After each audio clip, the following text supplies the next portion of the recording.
It's time for Dodger Baseball. Live from Dodger Stadium, KCAL 9 presents the Dodgers as they take on the Cincinnati Reds.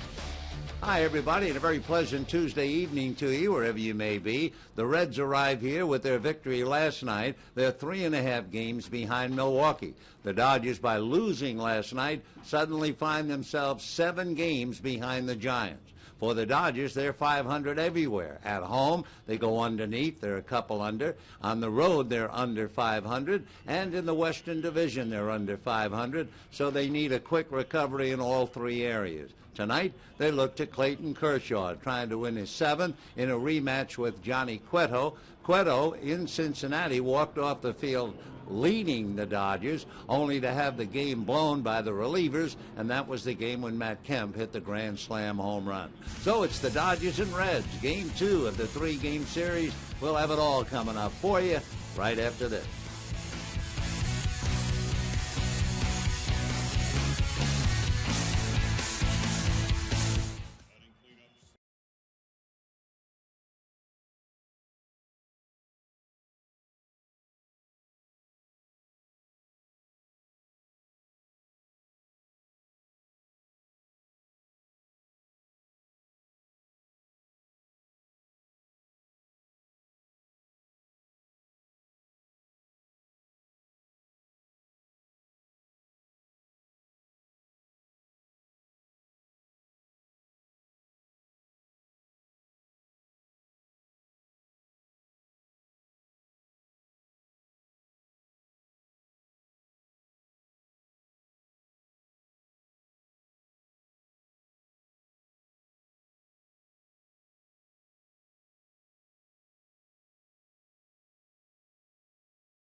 by Jack in the Box, where you can get anything on the menu any time of the day.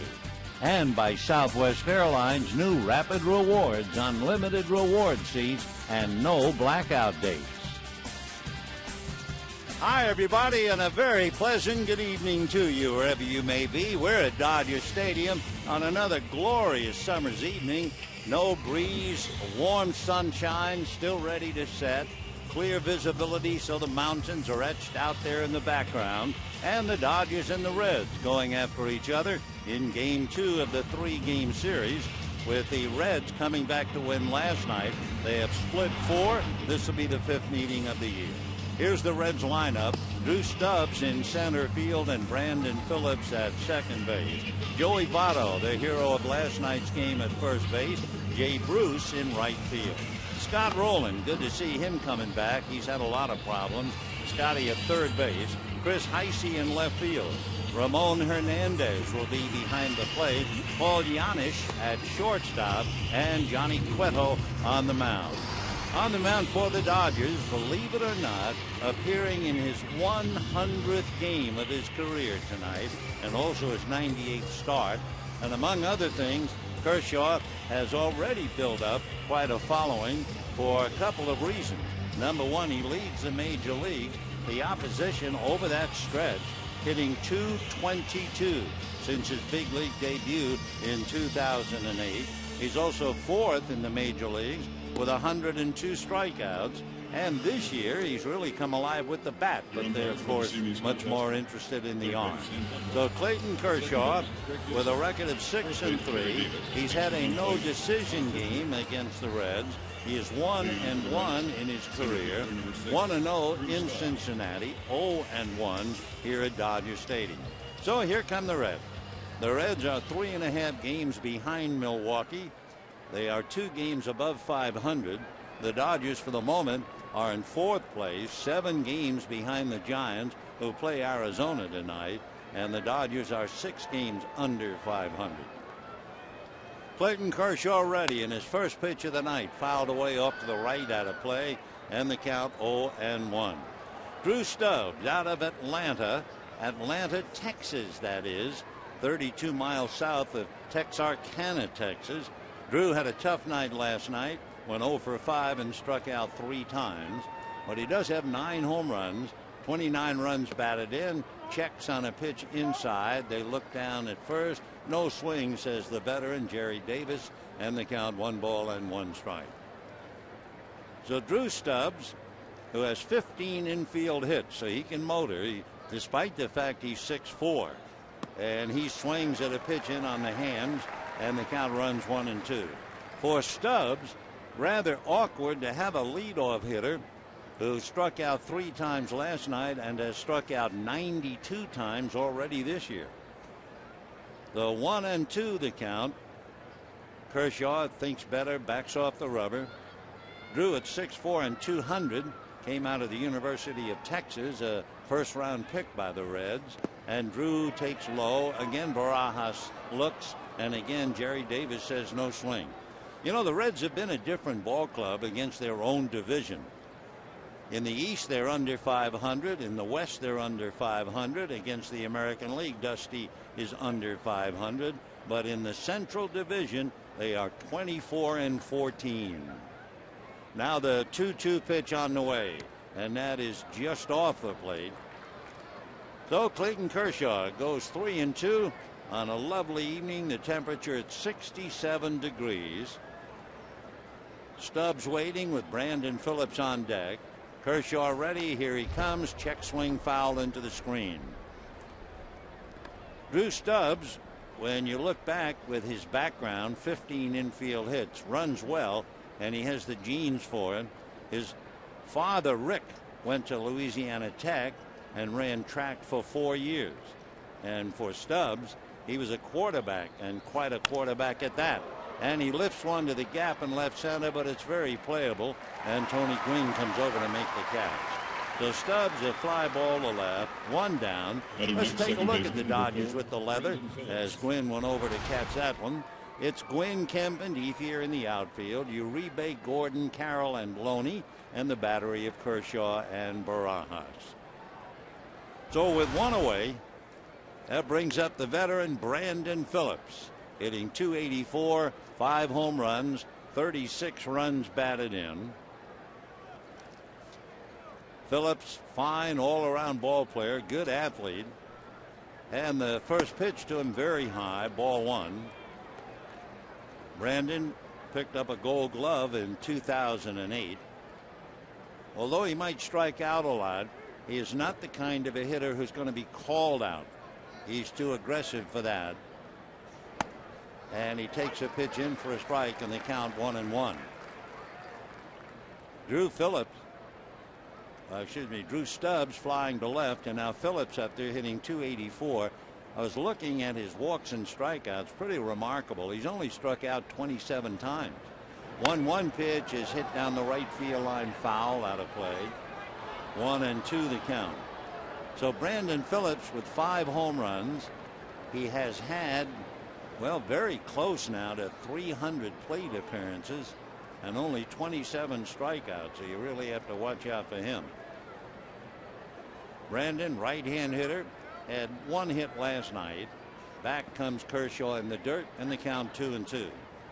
Jamie Carroll, who appeared in last night's game briefly, and Brandon Phillips, as middle infielders, they're tied with hits. They each have 73. Jamie playing second base. 2-2 the count to the other second baseman, Brandon Phillips. Kershaw delivers fastball, check swing, foul off to the right. Still 2-2. Brandon Phillips out of Stone Mountain, Georgia. That's where he lives. He's from Raleigh, North Carolina. He was a member of the 30-30 club, and there aren't very many of those. And as far as second baseman, really only a couple. He hits one foul down the line. There are 31 members of the 30-30 club. Only 2 have been second basemen, Alfonso Soriano and Brandon Phillips. There are 2 other Reds, 30-30, Eric Davis and Barry Larkin. 2 balls and 2 strikes the count. Kershaw ready and deals, and he's low, ball 3. Another thing about Brandon Phillips, he really is to second base what Troy Tulowitzki is at shortstop. Last year, Brandon Phillips led the league, second baseman that is, in total chances, fielding percentage, putouts, and assists. Here's the 3-2 pitch, swung on and fouled away, so he's still there. In 2007, Brandon had kind of a freakish year in the sense that in 7, he stole 32 bases, but he also grounded into a horrific number of double plays, 26, first in the league. Now the 3-2 pitch on the way. Kershaw deals, ground ball up along third at the bag. It's in play, and the throw just in time to get it. Uribe handling the ground ball behind the bag, and it was Sam Holbrook, the umpire, indicating that the ball was in play. So 2 down in the first inning, and here comes Joey Votto as we take another look, and Uribe making the play. Joey Votto, an MVP last year, had the big 3-run home run last night in the 7th inning. It was not only his 9th home run of the year, it was the 99th home run of his career. And the Dodgers will send a limo to send him to the airport. The pitch to Joey, he has a look at a strike. In his last 13 games against the Dodgers, Joey has 6 home runs, 21 runs batted in, and he's wore out the staff, hitting .360. Strike 1 pitch to Joey. He pulls away. It's inside. 1 ball and 1 strike. So Joey Votto trying to extend the inning, and he has 2 home runs, 4 RBIs against Kershaw. The 1-1 pitch on the way to Joey. He waves at a breaking ball off the plate, and they count 1-2. Joey Votto is 6'3", 220, out of Canada. And despite the fact Canada is known as the home of hockey. Everybody growing up loves hockey. Not Joey. He never played it. He wanted to play baseball. Big overhand curveball, an even bigger swing and a miss. Down goes Votto and the Reds. 1-2-3. And at the end of half an inning, Reds nothing, Dodgers coming up.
To retire the side in order, striking out Joey Votto.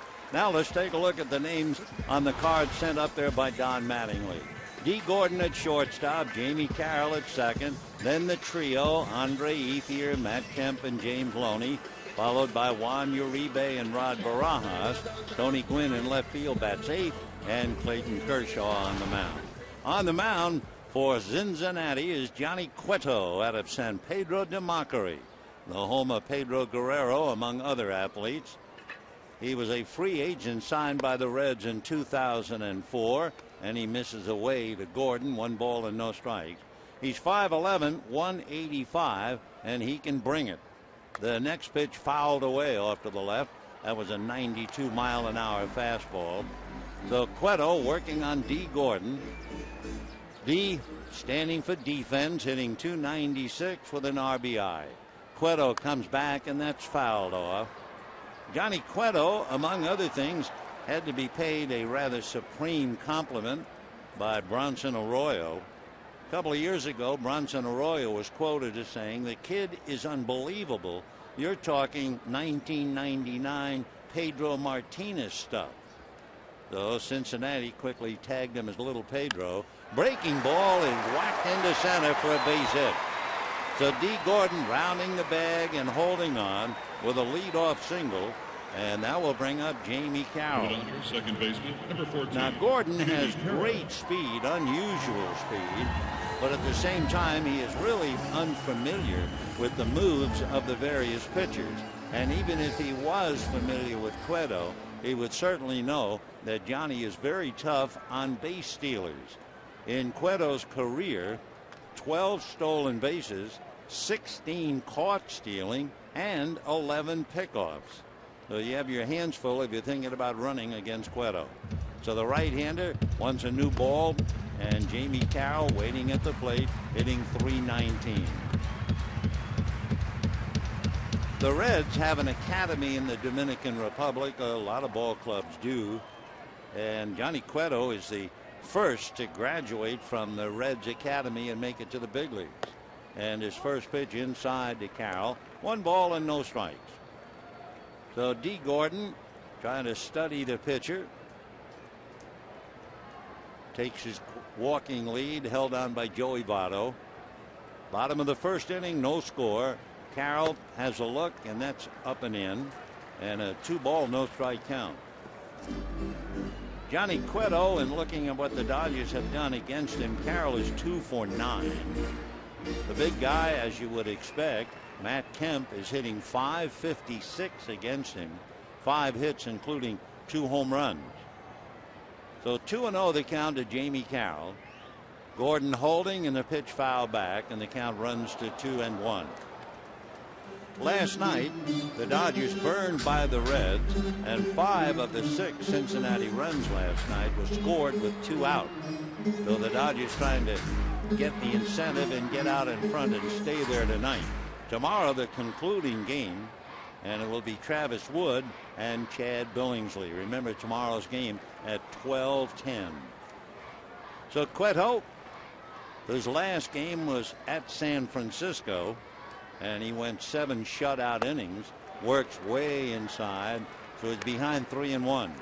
Now, looking at Jamie Carroll's numbers on a 3-1 count, he has walked 23 times and struck out 30. The 30 strikeouts will probably be well over 250 plate appearances. So we'll see if that means run and hit. Cueto, is he around the plate a lot? Well, he's only walked 14 while striking out 31. A lot of numbers, but they go into the manager's decision, and Gordon does not go, and it's ball 4. So Cueto starts off on a wobbly note. Gordon hits a breaking ball for a base hit to center. Carroll runs the count to 3-1 and walks. And now Ethier, Kemp, and Loney, and for Dusty Baker, a tough wobbly start. We can duck in a score. Rockies are leading the Padres 3-2 in the 4th inning. Giants are leading the Diamondbacks 1-0 in the 2nd inning. Pablo Sandoval is back in the Giant lineup, and he knocked in the run. And we're here 1st and 2nd, bottom of the 1st inning, no score, and Andre Ethier at the plate. Ethier 3 for 9 with a home run against Johnny Cueto. 2 on, nobody out. Dodgers trying to get the drop on the Reds, and the first pitch in for a strike, and the count 0-1. Andre hitting .320, 5 home runs, 32 runs batted in. You have D. Gordon at second. You have Jamie Carroll at first, nobody out. Cueto back with a pitch grounded to the hole at short. Giannis to second for 1. Not much of a throw to first, and when it gets away from Votto, here comes Gordon to score.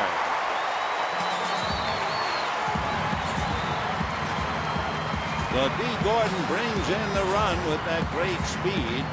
Looking at the play, Brandon Phillips tied up on a charge by Jamie Carroll, and Phillips really had to kind of float the ball off one leg low and away, and Votto was unable to hold it, and Gordon just kept on coming. So it might have been a double play, but an assist for Jamie Carroll, I think, to bother Brandon Phillips' weak throw, and the speed of Gordon, along with the fact that Votto could not handle the throw, and the Dodgers pick up a run. There'll be an error charge to Phillips. Kemp ground ball to third, rolling down to second, back low to Votto. Great pick at first. So Brandon Phillips is having a tough time out there, and Votto just saved him from back-to-back errors. Dodgers get 1 when it's all said and done, and at the end of an inning, Dodgers 1, Reds 0.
hit and a walk. 12 pitches later, he got the last out, but not before the Dodgers scored a run. So we go to the second inning with the Dodgers leading the Reds 1-0. Jay Bruce, Scott Rowland, and then Chris Heisey. And Jay Bruce, left-hand batter, takes high, ball one, 1-0. Jay out of Beaumont, Texas, a first-round pick by the Reds back in 2005. Had 25 home runs last year. Jay takes low and away, 2-0. He's hitting .287 and he has 17 home runs, but his last home run was June the 1st. So he's gone about 2 weeks without hitting one out. Kershaw, both feet on the rubber, turns now into the windup, and the 2-0 pitch swung on and fouled away. 2-1 the count. Today is the birthday of one of our favorite people, Dodger great Don Newcomb. Don, 85 years old today. Down in the Cincinnati dugout, Dusty Baker will celebrate his 62nd birthday tomorrow. The 2-1 pitch on the way, foul back, and the count 2-2. By the way, in case you have forgotten it, they don't really make that much of a fuss, but June the 14th, today, is Flag Day. And we certainly don't want to let Old Glory go by without a couple of words for sure. The 2-2 pitch on the way to Jay Bruce is taken high, ball 3. Do you ever wonder why our flag is called Old Glory? Well, we can tell you about it, but we don't want to get in the way of pitches. We'll tell you why in a minute. 3-2 pitch on the way to Jay Bruce, and that's fouled away. The famous name was coined by Captain William Driver. He was a shipmaster out of Salem, Massachusetts back in 1831. And he was leaving on one of his many voyages. And the voyage he was going to leave would climax with the rescue of the mutineers of the Bounty. Here's the 3-2 pitch, swung on, hard ground ball under the glove of Jamie Carroll as he tried to backhand it. It just went right through and on out into right center, so we'll wait for the scoring. Normally, I would say Jamie makes that play 9 out of 10 times, but this time it just got away. So we'll wait for the scoring. But meanwhile, Bruce is aboard, and Scott Rowland coming up. It is good to see Scott Rowland, and that will be an error charged to Jamie Carroll. And I'm sure every time, any time that Scott Rowland would come to Dodger Stadium, it would bring back a lot of pain and a very bad memory. He's hitting .240, 2 home runs, 22 runs batted in, and he takes inside, ball 1. Scott Rowland has had a magnificent career with the Phillies, the Cardinals, the Blue Jays, and the Reds, but a nightmare game here is what really set him back. I mean, you're looking at a fella who has 8 gold gloves, among other things, and might have been a Hall of Famer for that matter, except for one incident here. He fouls one away, and they count 1 ball and 1 strike. Talking about his gold gloves, I mean, Brooks Robinson had 16, Mike Schmidt had 10, and Scott might have had a lot more, except for a collision at first base against big Hee-Sop Choi of the Dodgers. You may or may not remember that, but it really not ruined his career, but it has taken away from him all kinds of things. Rowland, rounding first base, collided with Hee-Sop Choi and wrecked his left shoulder. He's had 4 surgeries. I can't tell you how many cortisone shots he has on that shoulder. The 1-1 pitch, Scotty, it's a one-hopper, short hop by Gordon. They get a force. They get a double play.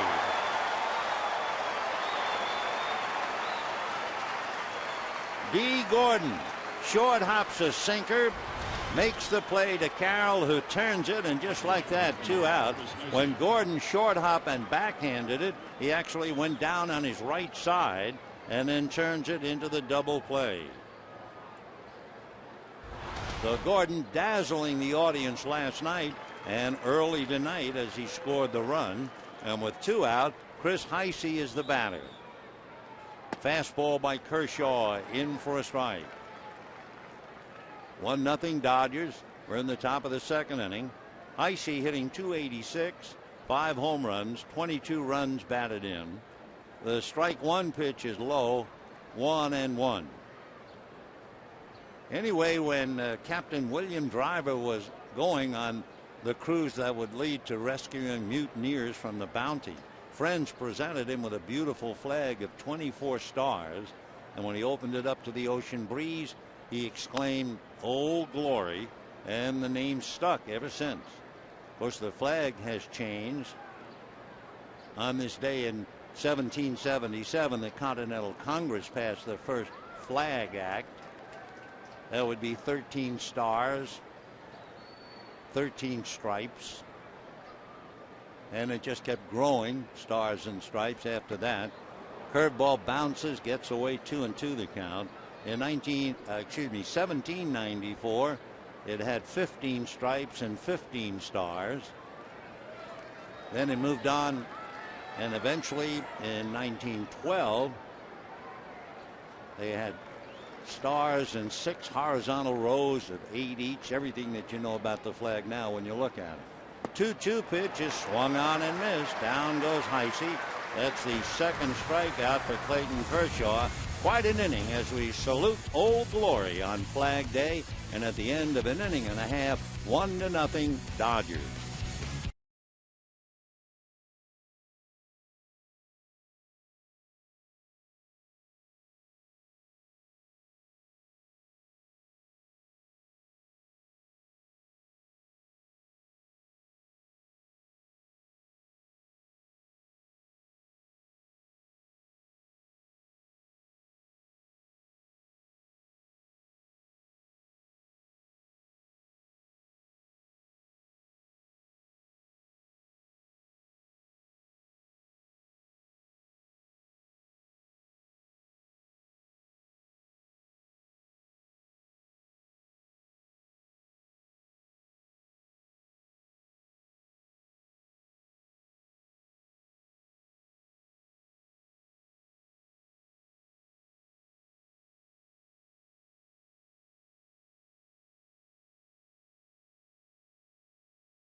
On the bench, nestled up close, you have Trent Olson on one side, Jamie Carroll, Aaron Miles. Right now, young Dee Gordon is sitting there explaining to Miles and Olson just what happened on the ball that he handled. So one young, very young infielder talking to a veteran. And now in the second inning, James Loney, Juan Uribe, and Rod Barajas. So Dee Gordon taking a hard hit ball by Scott Rowland, turning it into a double play. He's already scored a run, and into the second inning we go. Loney hitting .257. First ball swinging, fouls it back. He has 4 home runs, 24 runs batted in. Since April the 26th, all the pieces have fallen into place for Loney. He's hit .315 over the last 44 games. So James in and out of the box. Johnny Cueto looks in, turns ready, and comes back 0-1, and that's fouled away, and the count 0-2. Johnny Cueto, when the Dodgers saw him on the 4th of June, a victim of a blown save, he left the game leading 4-2. The Reds then added 3 more, and it looked like he had a lock on it, 7-2. And Matt Kemp hit a grand slam home run, and the Dodgers went on to win the game. And Cueto losing one. Loney, meanwhile, driving one into right field. Moving over to backhand the ball is Jay Bruce. Deloney a long out to right field, one down, and Juan Uribe coming up. Say, you know, you can take the Dodgers with you wherever you go this year. Subscribe to MLB.tv today. See every Dodger game live or on demand on your computer and your favorite devices. Visit Dodgers.com to order and get more details. MLB.tv, baseball everywhere. Cueto working now on Uribe. And the pitch low, ball 1-0. Uribe 1 for 3 with 2 RBIs against Cueto in the past. Juan hitting just .220. Hits one foul off first base upstairs, and the count 1 ball and 1 strike. Uribe has had a good deal of success in his lengthy career against the Reds, hitting .309 with 5 home runs and 18 RBIs. Hits another one foul. This one will find the seats off first base, and the count 1-2. Another beautiful evening here in Southern California, sunset time. Cueto, meanwhile, turns, ready, comes back 1-2. Little foul ball off to the left, and it's still 1-2. So Johnny Cueto, 5'11", 185. Fastball, the two-seamer. He has one up to 97, the other at about 94. Hard slider, and there it is, swung on and missed by Uribe. That slider comes up there as much as 88. So that's a huge pitch, and we have 2 down, and Rod Barajas the batter. Johnny Cueto with the 2 fastballs and the slider. He also has a good changeup. One of the great names in Cincinnati history, Mario Soto, was the man who was a minor league pitching coach in the Reds organization, and Mario taught Cueto the change. The first pitch in for a strike to Barajas, and they count 0-1. Rod batting .231, 8 home runs, 21 runs batted in, struck out as a pinch hitter in the 9th inning last night. Strike 1 pitch, Rod a one-hopper to third, rolling it right there and guns him. Remember, he has 8 gold gloves down there at third base. And the Dodgers go 1-2-3. And at the end of 2, Dodgers 1, Reds nothing.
To the 3rd inning, and the crowd saluting Don Newcomb on his 85th birthday, along with his wife Karen, taking in the game. There he is. What a guy, and what a player. How about being Rookie of the Year, Most Valuable Player, and the Cy Young Award? That's all he ever did. Unbelievable. It'll be Hernandez, Yanish, and Cueto in that order. 3rd inning, with the Dodgers leading the Reds 1-0. So Hernandez checks in, and Clayton Kershaw ready and makes his first pitch to the catcher, and that's a little high. Ball one. 1-0 the count. Ramon Hernandez. He's out of Venezuela from Caracas. Originally signed as a free agent by the A's. Right hand batter, big swing and a miss. He's an even 6, but he checks in at 225. So Hernandez waiting on a 1-1 count. Came up to the A's in 1999.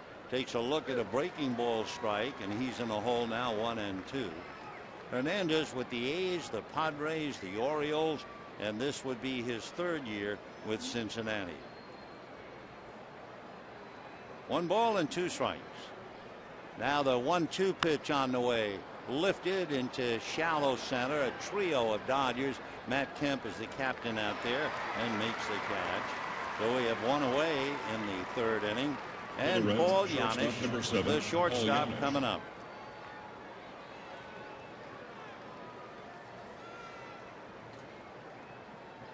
So Yanis hitting .233. He has 18 runs batted in.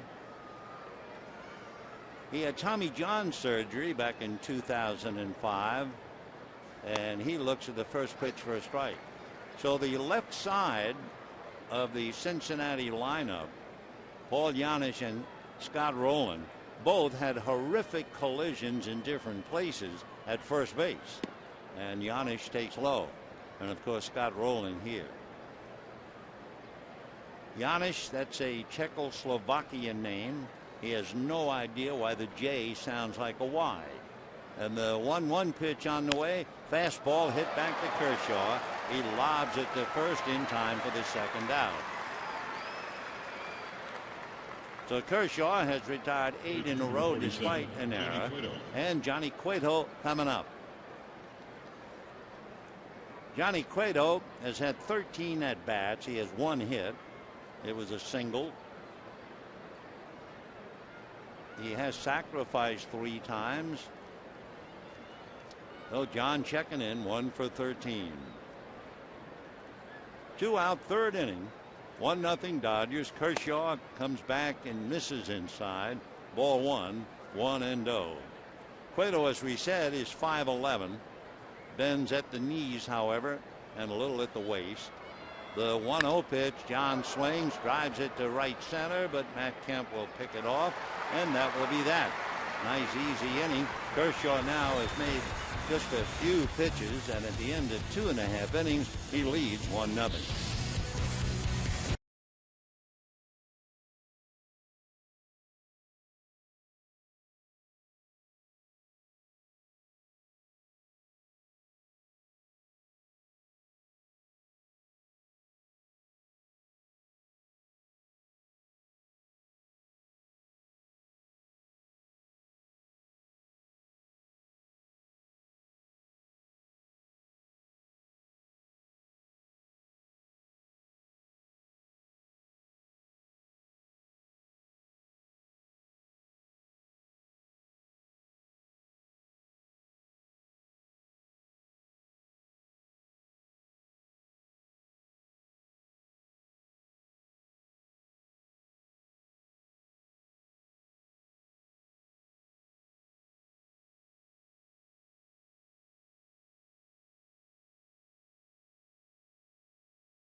In favor of the Dodgers, and for the Dodgers to score in the first 3 innings against Johnny Cueto, that's a little surprising as far as Cueto is concerned, because the right-hander has really cut down the numbers in the first 3 innings from last year.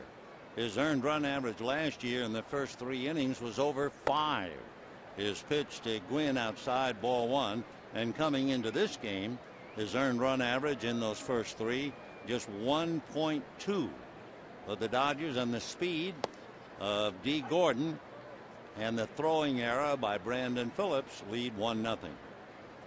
Tony hitting .229 with a half a dozen runs batted in.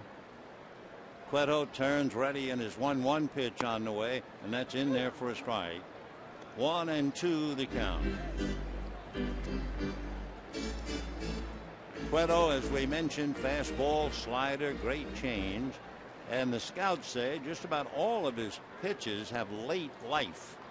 Here's the 1-2 pitch on the way, and that's pulled foul outside of first down the line.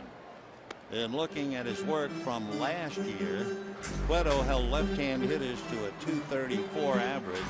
Right-handers hit .276. He gave up 11 home runs to left-handers and 8 to the right-handers. Started off this year with an inflamed shoulder. The 1-2 pitch, little dribbler back to the box. Johnny has it, throws to first, and we have 1 away. Say, don't forget, Tuesday, June the 21st, Dodgers and Tigers at 7:10. You'll receive your very own Dodger beach towel presented by Time Warner Cable. And for tickets, visit Dodgers.com/promotions or call 866-DODGER. 1 away. Clayton Kershaw coming up. Clayton has had a very wonderful start with the bat. He's hitting .276. And the pitch to Clayton a little high, ball 1, 1-0. You know, I have to tell you something. I've known Dusty Baker forever, I guess. And I finally remembered to ask him a question about why he chose a toothpick. Here's the 1-0 pitch to Kershaw. That's in for a strike. And Dusty was telling us before the game, it was back in 1989. He was the hitting coach for the San Francisco Giants from 89 through 92 under Roger Craig. The next pitch is off the plate, ball 2. Anyway, there was a pitcher named Trevor Wilson on the Giants in those days, and he would holler out, "Rally dip." And what it meant was that the Giants were behind, they started to score a run or two. Everybody would take the snuff and put it underneath the lower lip. The pitch is low, 3-1 the count.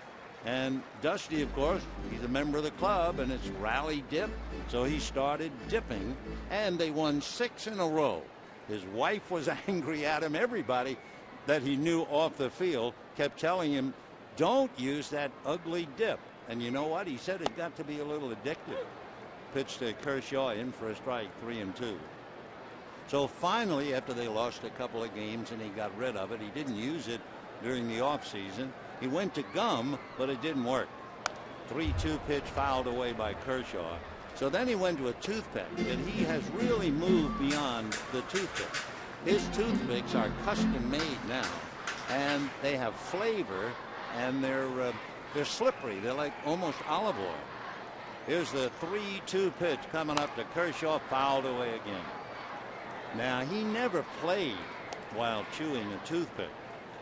There was a pitcher years ago with the Giants who pitched a near no-hitter here against the Dodgers in the Coliseum. Big, black, strong pitcher named Sad Sam Jones. He pitched with a toothpick in his mouth. And if you remember Jimmy Wynn, who played the outfield, Jimmy Wynn would play with a toothpick in his mouth. Well, Dusty, he might chew on it now. And you should see it comes in a little case. You open it up, and here. But you know who told him, if you're going to chew the toothpick, chew this particular toothpick? It was his dentist. So anyway, that's the story of Dusty's toothpick, and Kershaw has been obliging, allowing us to tell the story by fouling off 140 pitches. Well, maybe not, but he's already seen 8 pitches. The Cueto's a little tired of him. John ready and comes back 3-2, and it's fouled away again.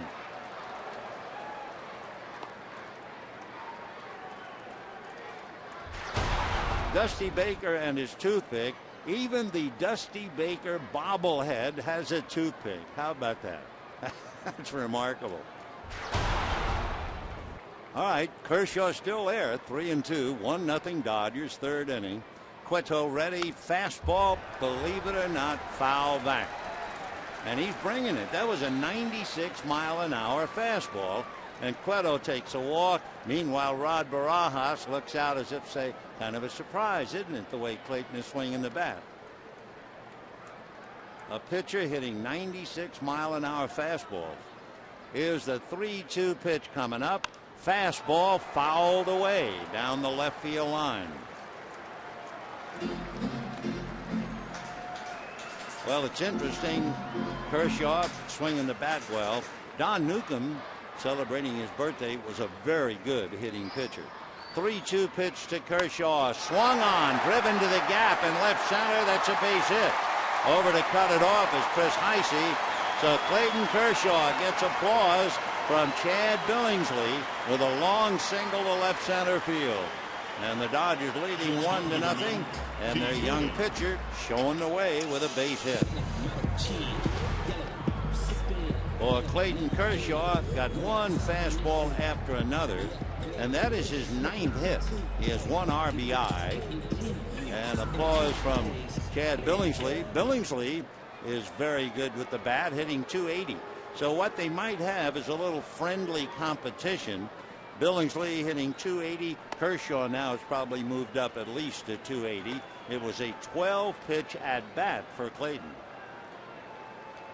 So here is D. Gordon, and he takes ball 1. 12 pitches. Boy, that's making Cueto work. John comes back, and it's a soft hopper fielded by Yanish, who gets the force play, and that's all. So Gordon hits the ball to the shortstop right. Yanish makes a nice play to get the force on Clayton Kershaw. I'm watching Chad Billingsley as Clayton makes his way to the dugout, and we're looking at the force play on Kershaw. And Clayton gets 5s in the dugout. He certainly made Cueto work.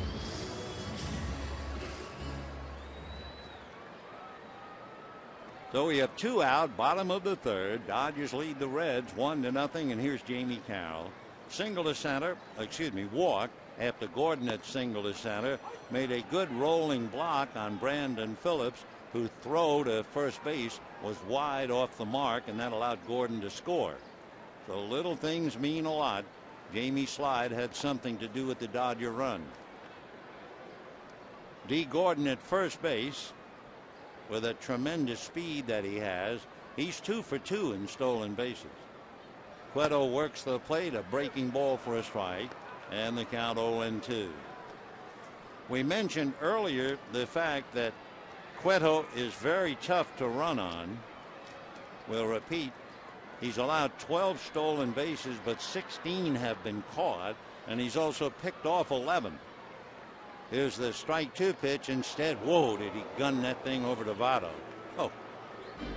By the way, we mentioned about Don Newcomb celebrating his birthday, the fact that he was a marvelous hitter. In the 1955 season, Newcomb had 7 home runs and hit .359. Here's the strike 2. There goes Gordon. Hit and run ground ball to short.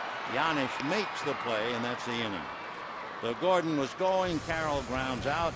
No runs, 1 hit, a man left, and at the end of 3, 1-0 Dodgers.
is brought to you by Southwest Airlines' new Rapid Rewards. Unlimited reward seats and no blackout dates. Dodgers lead 1-0 as we go to the fourth inning. Clayton Kershaw has not allowed a hit. He himself has a base hit after a 12-pitch at bat, and now going to work here in the fourth inning. It'll be Stubbs, Phillips, and Votto, the top three in the lineup. Drew Stubbs out of Atlanta, Texas, and they say there's a big sign outside that little town, and it sums it all up. Population 6,000. That's ball one. The sign says Gateway to the Piney Woods, and I guess you've probably heard that expression about the piney woods of Texas. Well, his hometown is where it all begins. 2-0 the count. Drew 6'4", 200-pounder. He'll be 27 in October. Fouled away. He has some pretty nice credentials. Not only was Drew the quarterback of his high school team, he was a member of 2 state champion relay teams. He also played basketball. When he graduated, he was the salutatorian of his class. And for good measure, he was the top English, math, and Spanish student in the school. Ball 3. And of course, as a fan would say, yeah, but can he hit? Well, he's hitting .261, 9 home runs, 29 runs batted in. Fastball, 3-2 the count. Drew Stubbs, as a high school senior, committed to the University of Texas. The Astros tried to sign him, but he wouldn't go for it. Went to the university and was eventually signed there for a big bonus. Hard ground ball off the glove of Uribe. He recovers, throws, too late. Great effort by Juan Uribe to get the leather on the ball at all and then recover and make the throw. But Stubbs runs very well and beats it out. Remember, his father ran track, so he has the genes for running. Nice effort by Uribe. And just like that, a leadoff single. And the batter will be Brandon Phillips. Brandon Phillips grounded to third in the first inning. Made the throwing error as Jamie Carroll was breaking up the double play to allow the Dodgers to get their only run. So here's Brandon. And first ball swinging, hits it back to first, down the line. 3 Dodgers coming over. Jamie Carroll makes the catch. Jamie Carroll with Loney on one side of him, Epia coming up the other, and he's going to catch it below his hip, I believe. Yep, and an ice cream cone as the ball just did stay in the glove. So Phillips fouls out. Nice play by Carroll. And now here is Joey Votto, hitting .332 in his last 13 games against the Dodgers. 6 home runs, 21 RBIs, and hitting .360.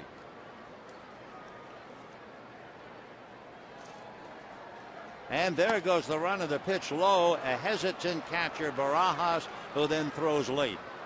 So Stubbs had a pretty good jump, and apparently Rod Barajas had to double clutch. He comes up, hesitates, finally gets it away, and Stubbs is in there easily. He has now stolen 19 out of 21. So I mean, he can run. So now Votto trying to pick him up and get the game even. It's 1-0 Dodgers here in the fourth.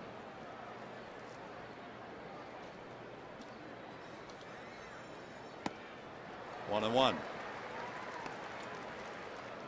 When you ask Joey Votto about learning how to play this game, he said very simply, I've learned more about the game from Scott Rowland than anybody else. Well, in 2009, he was a distant second in the National League Rookie of the Year voting to Cubs catcher Giovanni Soto, but he came back last year and was the MVP. 1-2. Votto, by the way, with runners in scoring position, he's hitting .431. And of course, he had the big home run last night.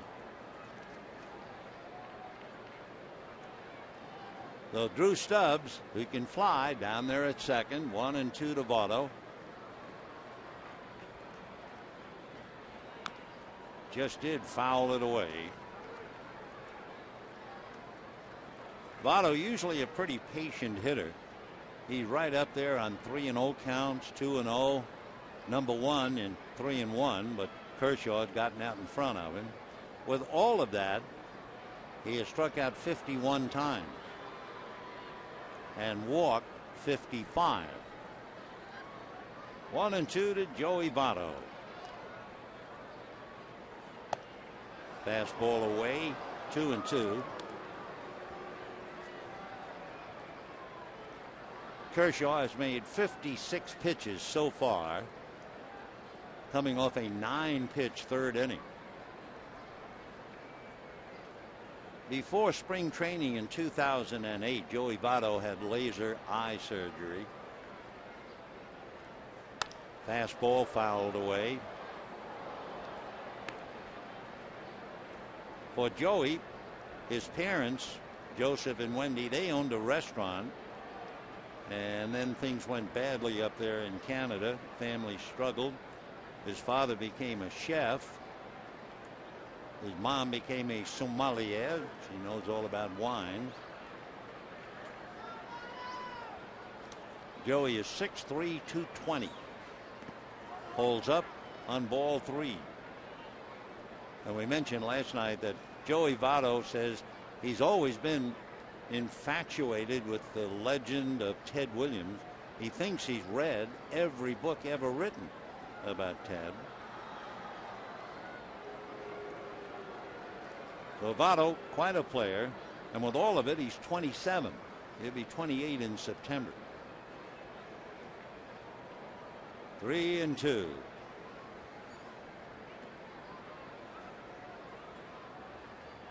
And he was really fooled on the breaking ball. That wasn't a swing. That thing, he was looking 3-2 fastball for sure. And look at that. That's not a Joey Votto cut. He was completely outpitched on that one. So Kershaw takes care of one of the more dangerous hitters in the league. And for Clayton, that would be his third strikeout. Now the batter is Jay Bruce. One thing they tell me that Dusty Baker doesn't like to do, he did it last night and again tonight, with left-handers back-to-back. Left-handers Votto and Bruce last night produced one hit, but there was the big home run by Votto. So far, the two of them are 0 for 3 tonight, back-to-back. 1 ball and no strikes to Jay Bruce, hitting .286.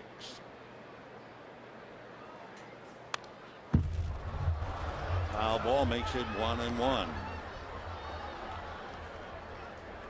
So Bruce trying to find the secret.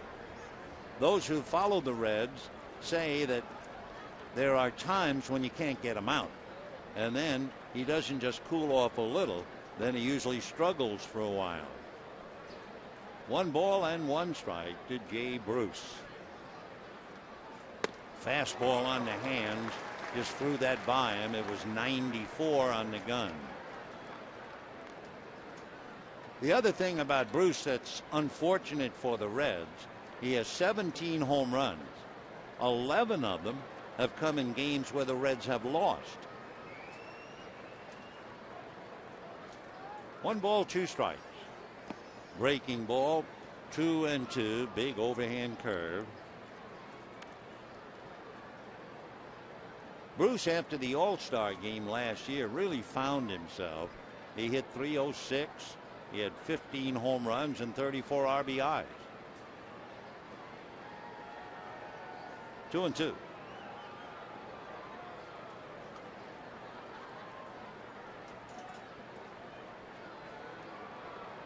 Tying run at second in Drew Stubbs. Fouled away. Maybe an insight on why Bruce can be very, very hot or very, very cold. His mother, her name is Martha, and she said since Jay was about 12, he always doubted himself. He just always thought everyone was better than him. Then, as he got beyond 12, he began to mature a little more and have more self-confidence. And that gets away, but not far enough. Stubbs holding. 3-2 the count to Bruce. And on deck, Scott Rowland. So this is a big pitch. Left-hand pitcher against the right-hand bat of Scott Rowland, which is waiting on deck.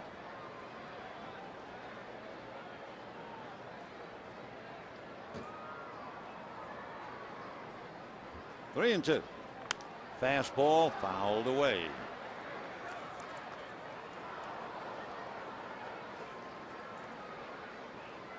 Dodgers scored a run in the first inning. Gordon singled, Carroll walked.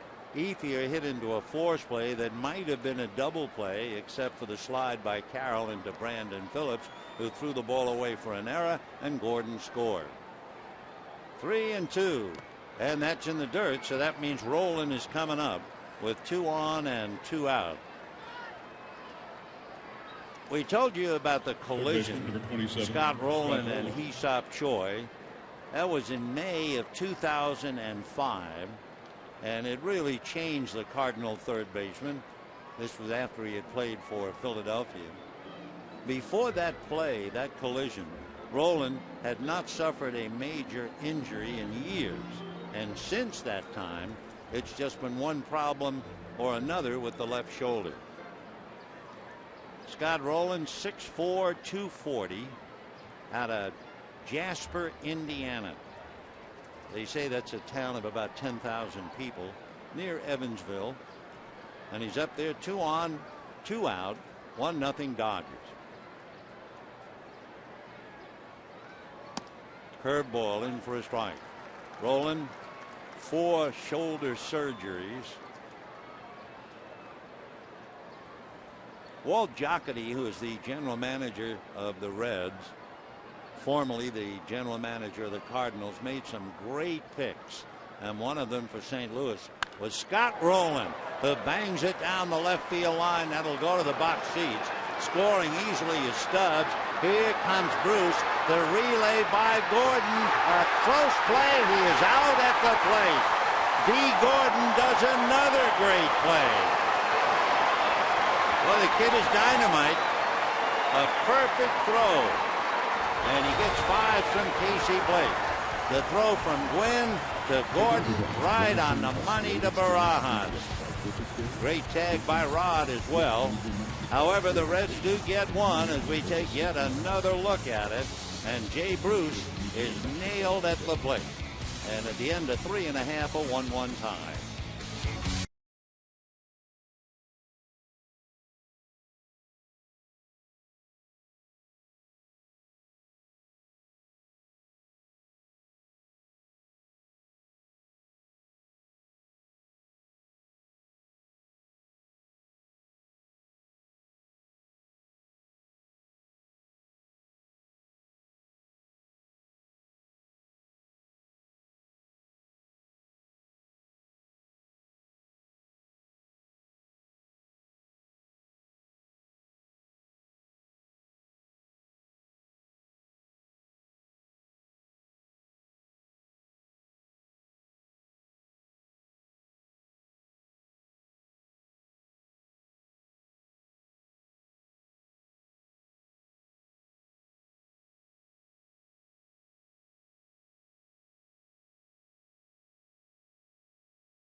there to handle the throw from Tony Gwynn, and then a strike to Rod Barajas. But you folks at home, take a look at Rod Barajas and his left foot. As Gwynn goes to pick it up, here comes the high throw to Gordon. But now watch Barajas and the left foot as Bruce is coming in. There's the foot blocking him completely and making the tag. A veteran catcher at his best to prevent a run. So we have a 1-1 tie, 4th inning. And here's Andre Ethier. Slow freight for a strike. You know, we're talking earlier about how wonderful it is for Clayton Kershaw getting all those base hits. But then again, 0-2. Kershaw, when he was pitching in Colorado, he had a walk and a single and scored from first in back-to-back innings. And the next thing you know, he gave up a half a dozen runs. Ethier isn't around very long. 1 down. Well, tonight, Kershaw had a 12-pitch at bat in the 3rd inning. Single. He was eventually forced at second, and then goes to the mound and makes 25 pitches. Maybe the Dodgers would just as soon let him stop hitting and getting some well-deserved rest. Another thing about Clayton Kershaw, the Reds have already fouled off 19 pitches, and he's had 6 3-ball counts. So all of that taking an awful lot out of him. He's made 69 pitches in 4 innings. Matt Kemp hit into a double play in the 1st inning, started by Scott Rowland. 1 ball and 1 strike. So Cueto and Kershaw are even in the bottom of the 4th.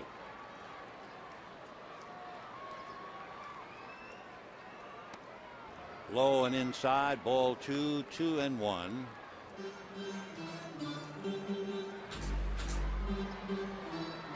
Matt with 20 home runs, 56 runs batted in. We're in the 4th. 2-1.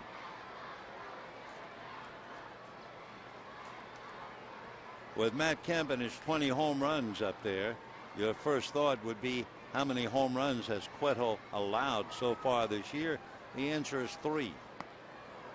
2-2. Bronson Arroyo leads the Reds and is tied for the most, 16 home runs. But as we mentioned last night, if you play and pitch in Cincinnati, you're really vulnerable to the home run. The Reds have played 35 games at Great American Ballpark this year, and there have been 86 home runs hit in those 35 games. 3-2.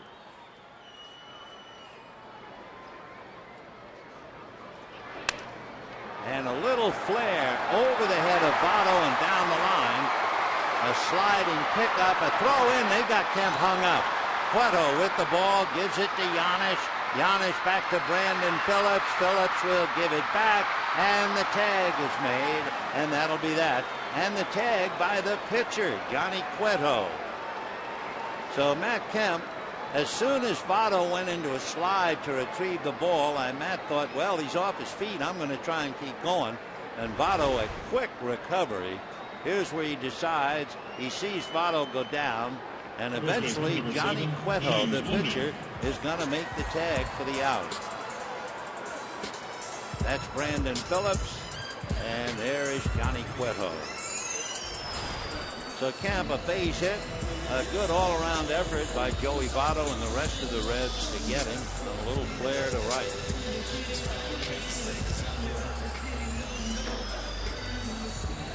If you're keeping score in the game and you like a rundown, it started with Votto, 3 to Phillips, 4 to 1 Cueto, to the shortstop Giannis, back to Phillips, and then eventually to Cueto, who made the tag. So we have 2 out, bases empty, and here's James Loney. Fastball away. 1 run, 2 hits for the Reds, 1 run, 3 hits for the Dodgers, each side with an error, and we're in the 4th. Loney a long out to right. That's a strike. 1-1.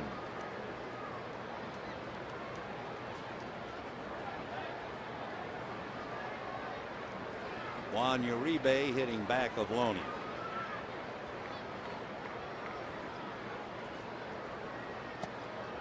Looked like a change off the plate. 2-1 the count. A change over 80, but when you throw 96, an 83-mile-an-hour changeup is dynamite. And that's in there. 2-2, and that was another change. So Mario Soto, he would be proud of Johnny Cueto. 2-2.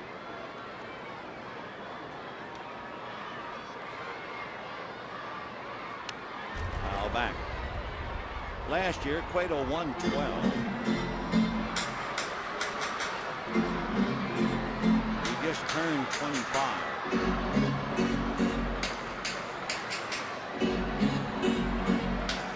They say Johnny's very quiet, very focused. Did great stuff.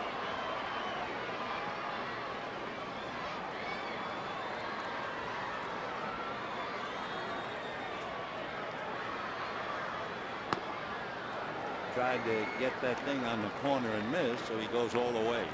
3-2. Waiting on deck, Juan Uribe.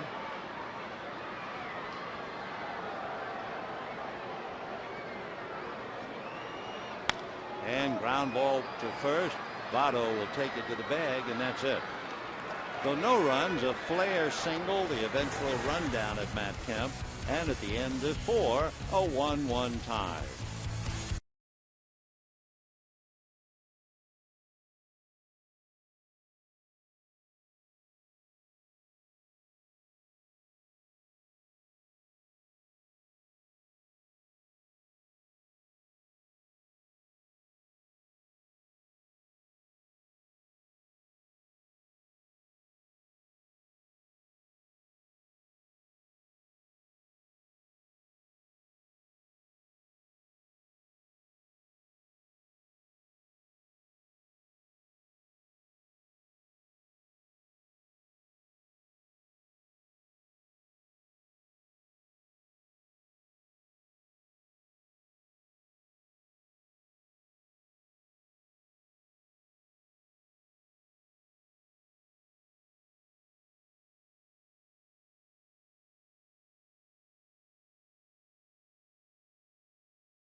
Win an iPod Nano.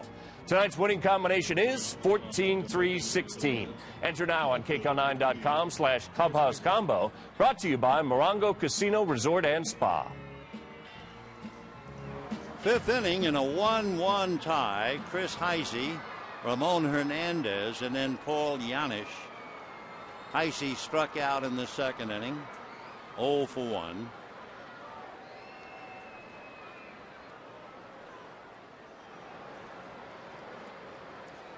Fastball lifted to left center, playable. Kemp is calling. Oh, 1 pitch and 1 away here in the 5th inning. Our text question is, which off-season acquisition has made the biggest impact, do you think? Adrian Gonzalez, Lance Berkman, or Cliff Lee? Text your answer to 86212 on your cell phone. Gonzalez, Berkman, or Lee. Ramon Hernandez. And a strike.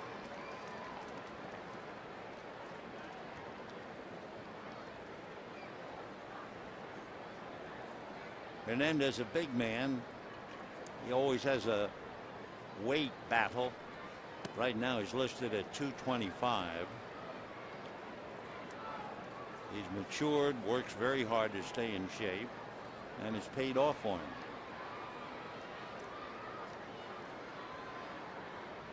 He became a United States citizen March 1st of this year. Ground ball to the hole. D. Gordon. Easy. 2 down. And the batter now, Paul Yanis, who hit back to the box in the 3rd inning.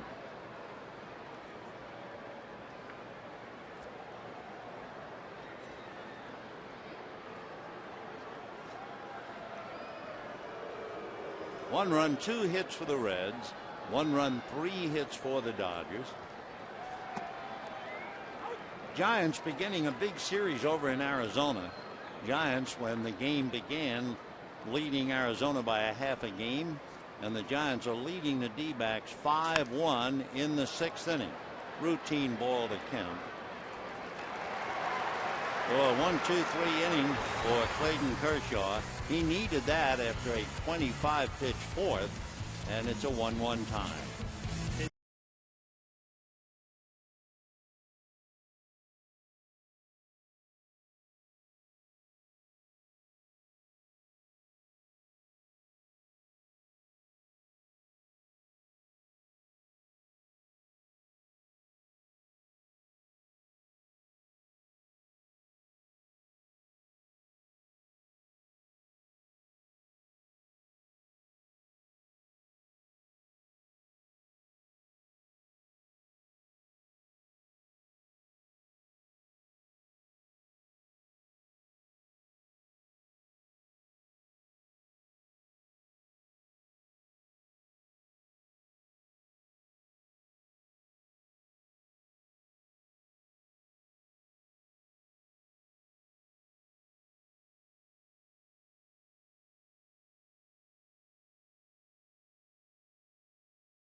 By Sports Authority, the official sporting goods retailer of the Los Angeles Dodgers. Applause in the background. All night we are saluting Don Newcomb, and the big fella stands up again, receiving the plaudits of the crowd, so well deserved. Newcomb would certainly be in the top 5 of any and every ball player I ever met, as far as winning the honor of being best dressed. Of course, in the old days, all the ball players dressed. I mean, shirts, ties, suits. We had a pitcher named Russ Meyer who actually traveled with a steamer trunk. So help me, you could open up the steamer trunk, you could pull out the rack, and there'd be 4 or 5 suits. Oh yeah, they really dressed. Today, blue jeans and a beard. 1 ball and 1 strike to Juan Uribe.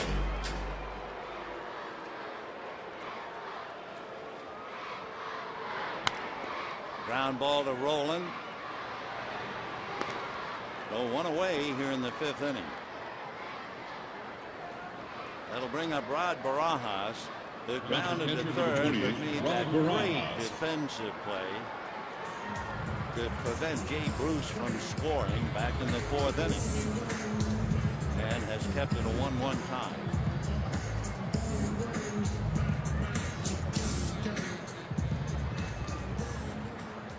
Rod 0 for 1.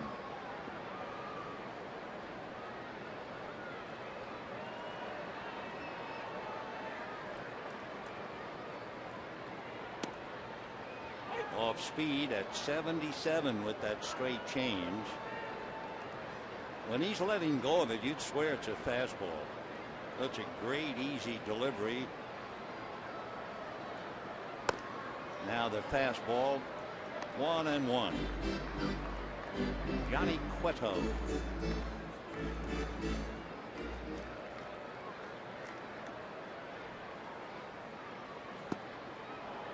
One and two on the breaking ball.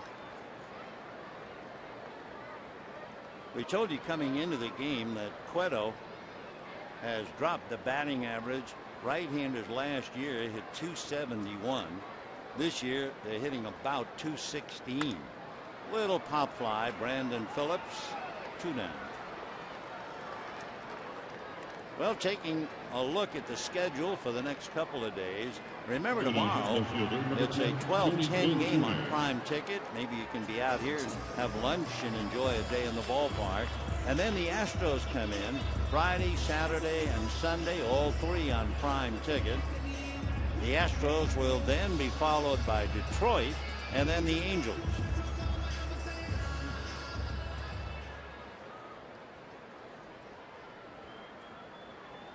Two out, fifth inning, and here's Tony Gwynn. They look bunt, pull up the corners, ball one.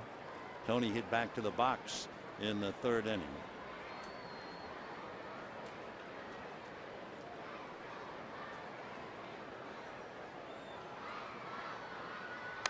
Fouled away. You know that exciting play in the fourth inning on the base hit by Rowland. Gwynn hustling over to pick it up. Firing high to D. Gordon, who then threw to Barajas for the out. That meant that the Dodgers now have a major league leading 20 outfield assists. Gwynn picked one up. Andre Ethier, I know, has a half a dozen. And of course, for Rod Barajas, it was a big league catcher at his best. So the Dodgers, 20 assists from the outfield. That's a bunch.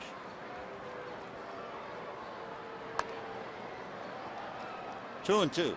It's worth looking at again. The whole play. Gwynn a little high to Gordon, but he's 6 feet. And then the block by Rod Barajas. Reminds you of a goalie. Good stick save. Blocking that puck, only he's blocking a big body running all the way. Well, that was great play by Rod.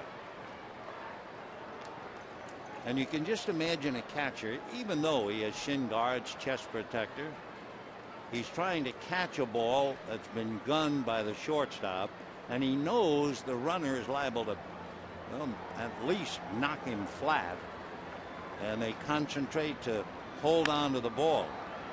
Nice pick by Brandon Phillips for the inning. By the way, Jay Bruce, who was trying to score, was 215 pounds on the loose. And at the end of 5, a 1-1 tie.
up against Scott Linebrink of San Diego, and Matt hit a home run. He went on to hit 7 home runs in 18 days, which was quite impressive. 5 years later, coming into this game, Matt Kemp has hit 7 home runs in a stretch of 13 games. So he's improved dramatically. And with that in mind, in a 1-1 tie, let's go back to this one.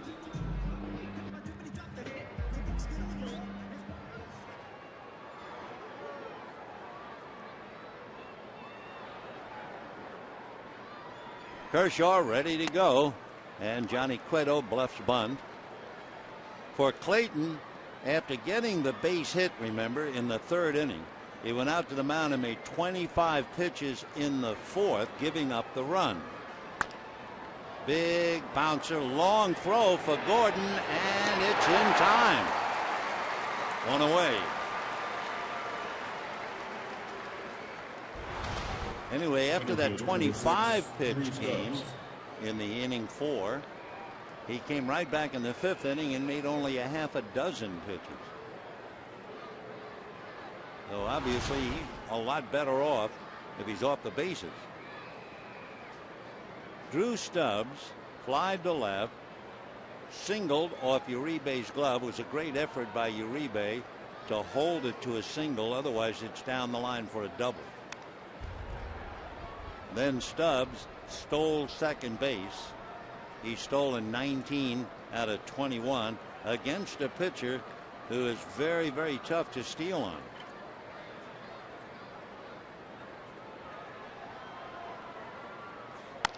Ground ball up the middle. So Stubbs, who had a tough night last night, striking out 3 times and going 0 for 5, is 2 for 3 tonight, and he has a reason to grin.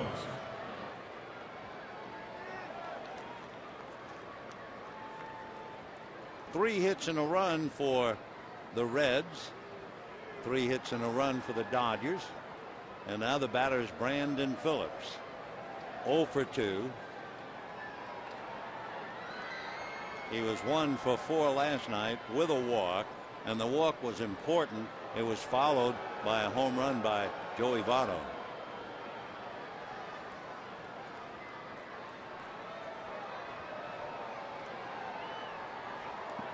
In the dirt, nice save. 1 ball and no strikes.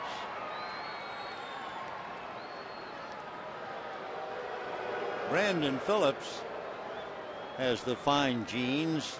His parents were fine athletes. His father was a wide receiver at Shaw University in Raleigh, North Carolina, and his mom was a power forward on the school's basketball team.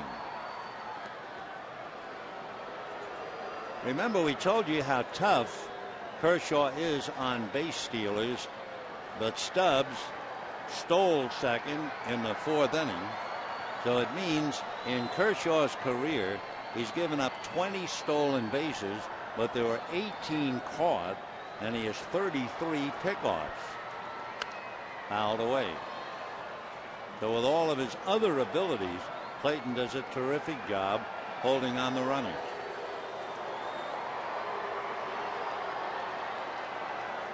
He's now made 81 pitches. As usual, the unseen enemy, unless you're really keeping tabs, are foul balls. Earlier in the game, the Reds have already fouled off 19 pitches. So Stubbs, with a stolen base in the 4th inning, is certainly a threat to go again.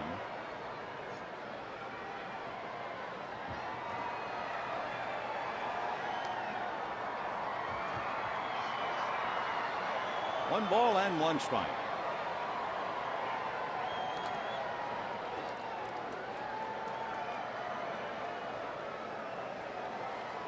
Tomorrow afternoon, the finale of the 3-game series, Travis Wood and Chad Billingsley.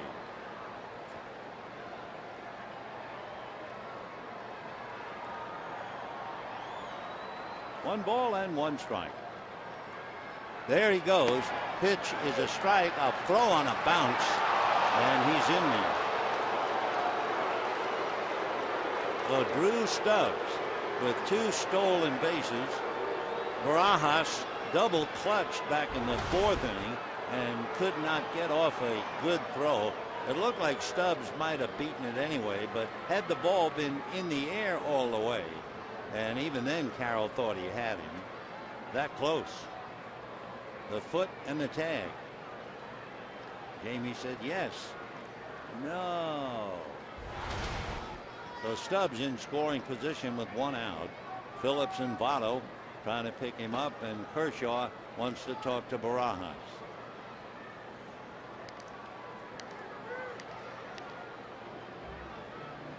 Players have learned, because of television especially, there are too many lip readers around.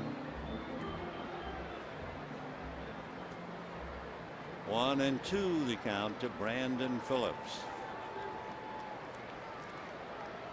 Phillips, coming into this game, was hitting .538 against Kershaw, 7 for 13.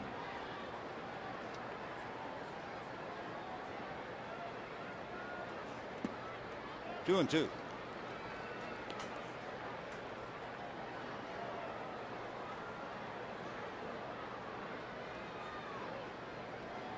Two balls, 2 strikes.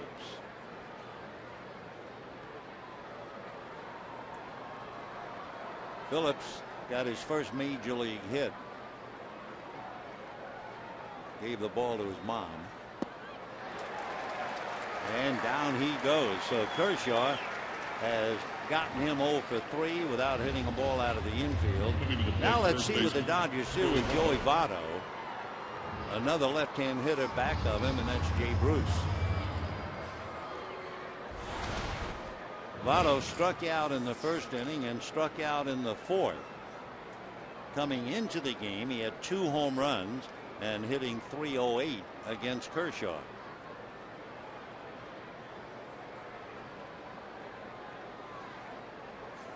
Fastball off the plate. When he struck out in the 4th inning, he had to be definitely fooled. Remember, he had more of an awkward swing on the curveball than anything else. That was a 3-2 pitch. He must have been looking fastball. 1 ball and no strikes to Joey. He's been dynamite with runners in scoring position. He has 42 runs batted in.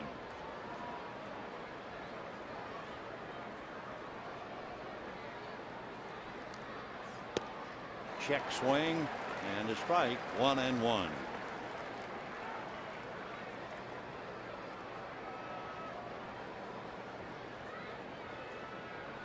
Dodgers scored in the 1st. Reds scored in the 4th. Reds had a runner thrown out at the plate. Stubbs scored the run, and he's in position again. Fastball on the corner. That fastball clocked at 93.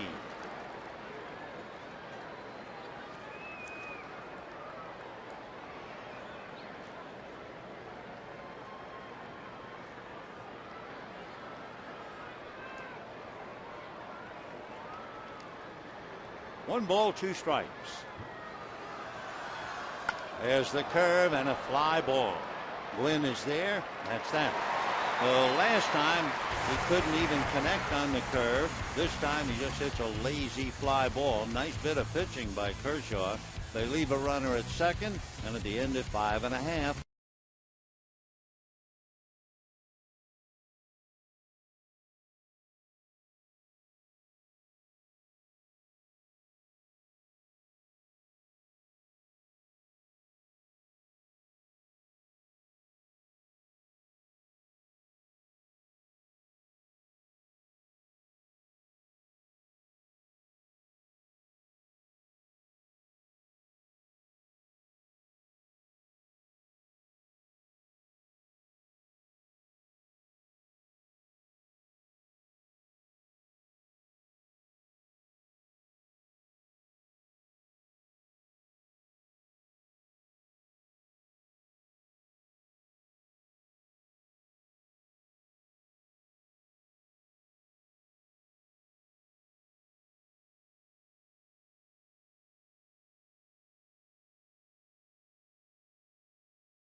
Dodge.com or your local dealer today. And by Time Warner Cable. Bottom of the 6th inning, a beautiful evening downtown and a lovely evening in the ballpark. It was 67 degrees when the evening started, very comfortable. A very light breeze blowing out there in dead center, and here's Kershaw for a strike. So at least a little bit of a pattern developing with Clayton. He gets a base hit, he has to run the bases, and then the next inning he makes a lot of pitches. Tonight he got the base hit in the 3rd. He was eventually cut down, and that was some at bat, a 12 pitch at bat that led to the base hit. Little roller, 1-2. Then he went out to the mound, made 25 pitches, gave up a run. Then after a breather in the 5th inning, he came back and made only 6 pitches. Ground ball to Brendan Phillips on his knee to make sure he didn't boot it.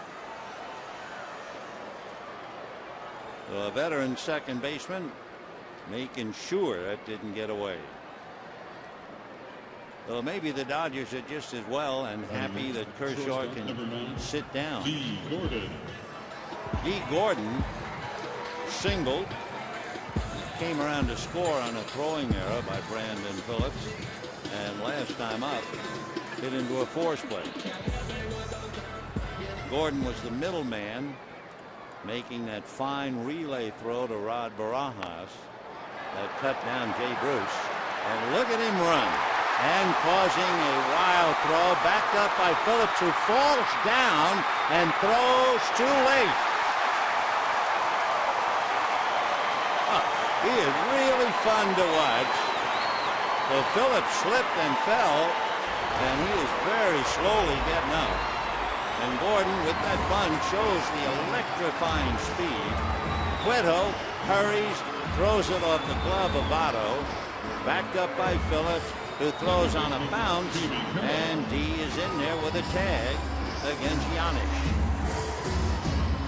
Looked like the throw, had it been on the bag, would have gotten him, but because Phillips fell down, his throw was way offline.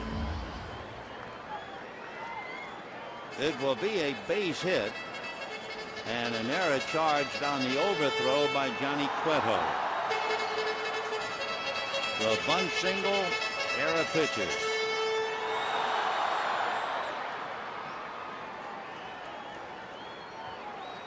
Years ago, and I mean years ago, back in 1959, Dodgers playing in the Coliseum, Don Zimmer was the Dodgers shortstop. Wonderful shortstop with power, but he fouled a ball off his big toe. Tried to play. They even cut a huge hole in his shoe to allow him to play, but he just couldn't cover short.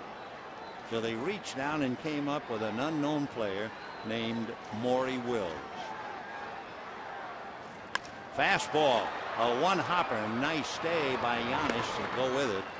And when the ball hit ahead of him, Gordon had nowhere to go. Anyway, Wills, it took him a little while before you could apply electrifying, but he became electrifying. And now you look at this D. Gordon kid, and wow, I mean, his speed, the way he handles himself, he could very well fulfill the definition of electrifying. Well, here's Andre Ethier trying to pick him up. And he's going to third. The throw to third, tagged by Rowland, no good.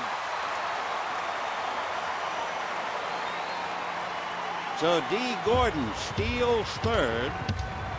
He is now 3 for 3 in stolen bases. Cueto lifting that left leg, and Gordon just took off. Tough call for third base umpire Sam Holbrook, because Rowland is a big guy and the umpire was behind him, but he made the call and Gordon is in there. 1-1 the count to Andre Ethier. Well, what would you do in looking at Cueto, at least coming into the game? Ethier was hitting .333. Kemp was hitting .556. Fastball missed in under, and he threw at 96.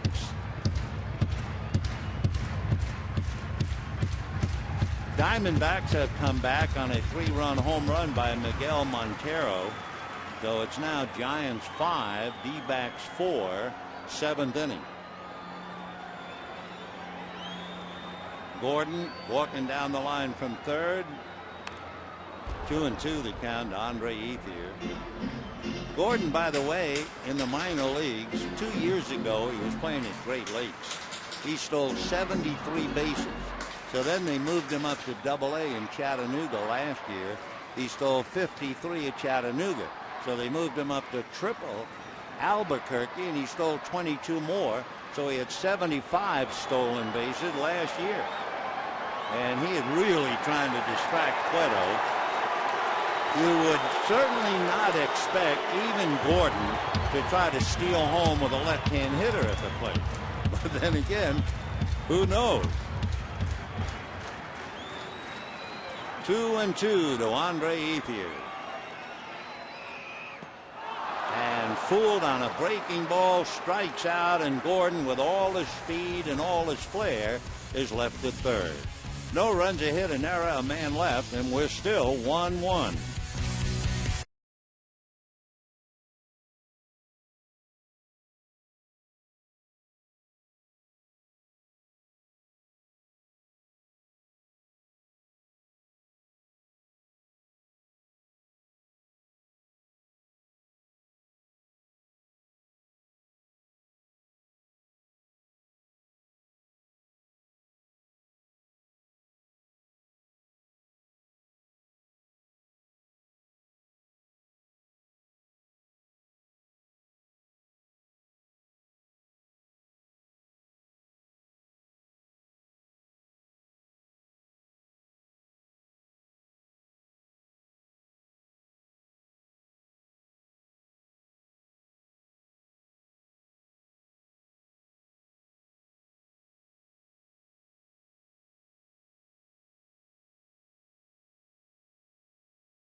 In number of pitches, strikeouts to walks.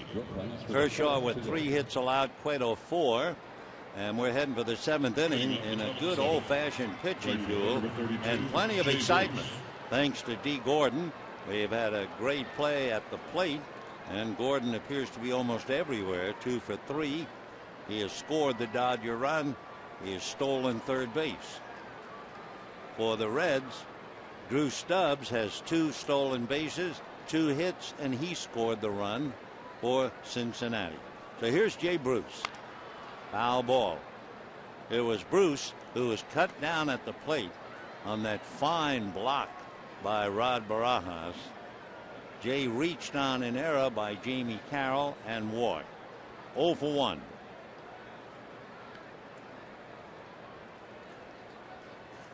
Fastball, a cracked bat, fly ball to Kemp. So you can hear the bat crack up here. And 1 away here in the 7th inning. Scott Rowland coming up.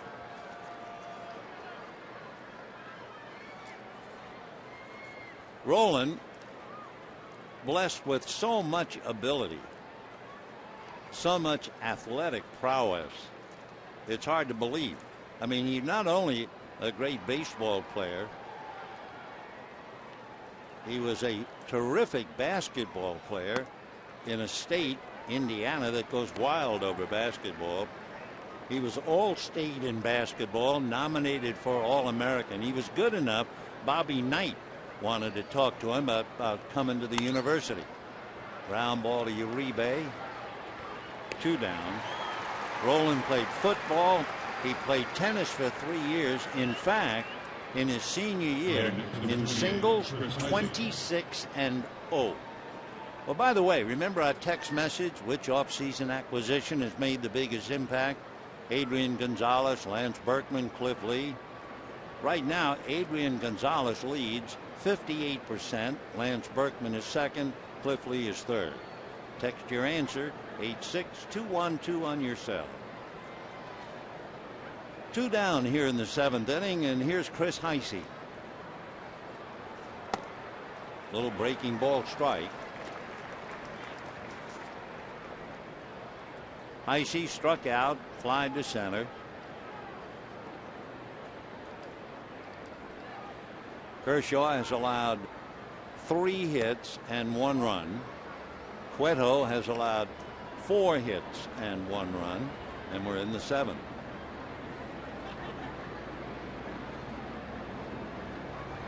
Clayton now has made 94 pitches. Line drive, foul. 1-2. In looking at Kershaw and his past performances, the last 2 games he pitched, 98 pitches in Colorado, 89 pitches in Cincinnati. And before that, 116 pitches in Florida. 1-2. Curveball, 2-2.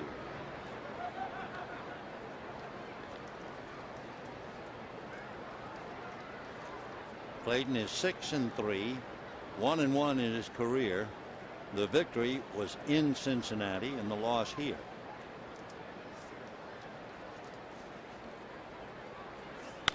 And that's going to go down the line. Ethier trying to cut it off, but he's not going to get it. Into second base goes Heisey, and he will hold there. And the batter will be Ramon Hernandez. So Heisey goes the other way. Nice bit of hitting. Doubles to right. For Kershaw. Fastball. And Heisey just bangs it. For Heisey, just his 4th double. So Ramon Hernandez trying to pick him up.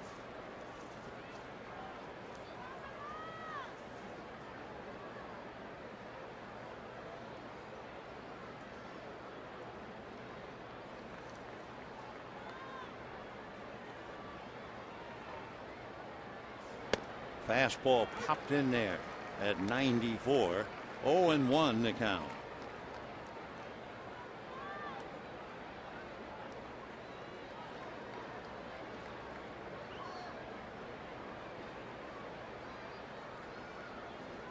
Ramon batting .311, so he presents a problem.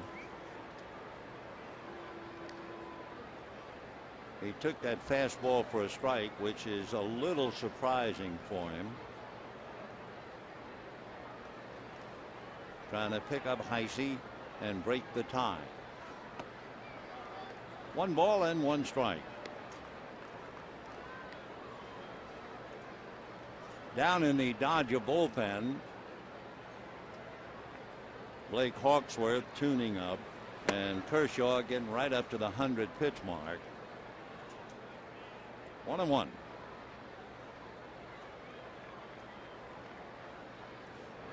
Fastball, but a little low. 2-1. So Clayton Kershaw out of Big D, pitching to Ramon Hernandez from Caracas, Venezuela.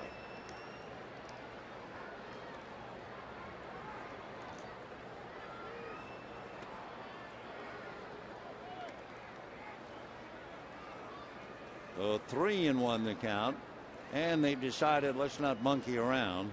Paul Yanish, hitting 8th in the lineup, will be coming up.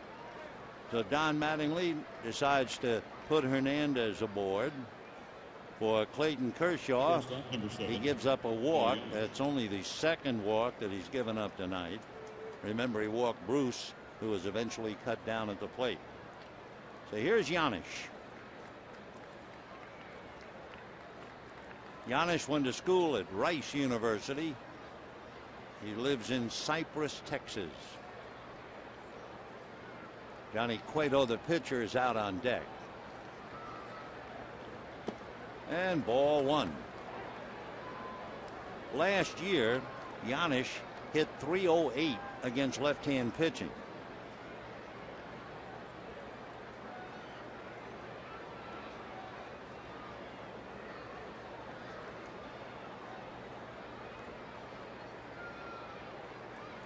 One and 0. Kemp shallow in center. Ground ball to the hole. Gordon backhands, gets it over to Carroll, and that'll be that. No runs, a hit, 2 left at the end of 6.5, a 1-1 tie, and now and take me out to the ball game. Ladies and gentlemen, please rise and join in the singing of God Bless America, performed tonight by Vincent Yao. God bless America, land that I love. Stand beside her and guide her through the night with the light from above. From the mountains to the prairies to the oceans wide with foam. God bless America, my home sweet home. God bless America, my home sweet home.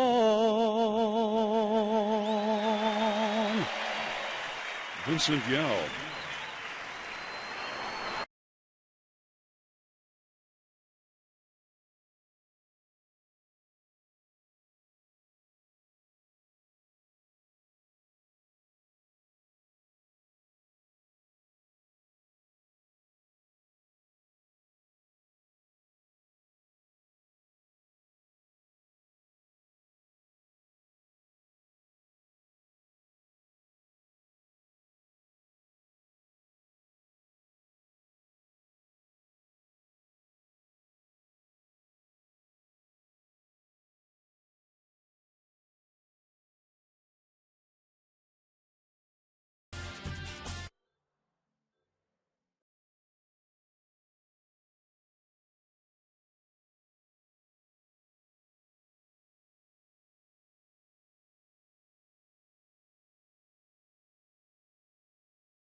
Brought to you by Carl's Jr. $6 burgers made with 100% Black Angus beef.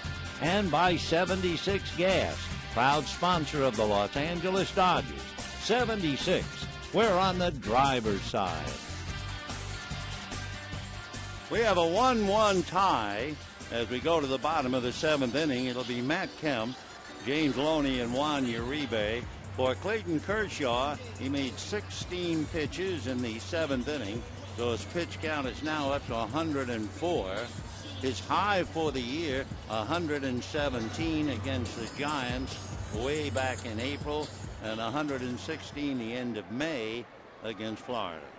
So Johnny Cueto going to work. He's made 84 pitches. and Matt Kemp. We mentioned at the end of the 5th inning that on this day in 2006, Matt Kemp hit a home run against Scott Linebrink and went on a tear and had 7 home runs over an 18-game period. He was the first Dodger and the 5th big leaguer ever to have such a start. Who was the other? Dusty Baker. Pitch fouled away, still 1-2. So Matt with a 1-2 count. Hot foot. Kemp has grounded into a double play, single to right, 1 for 2. And he's not quite ready, needs a new bat. So Kemp 1 for 2, Loney 0 for 2, Uribe 0 for 2. So amongst them, just 1 for 6.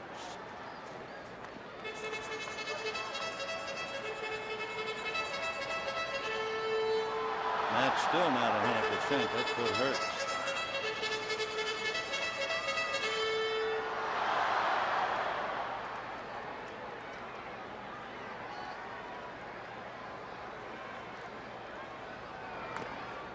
Slider down, and Matt just did get a piece of it. Johnny Cueto.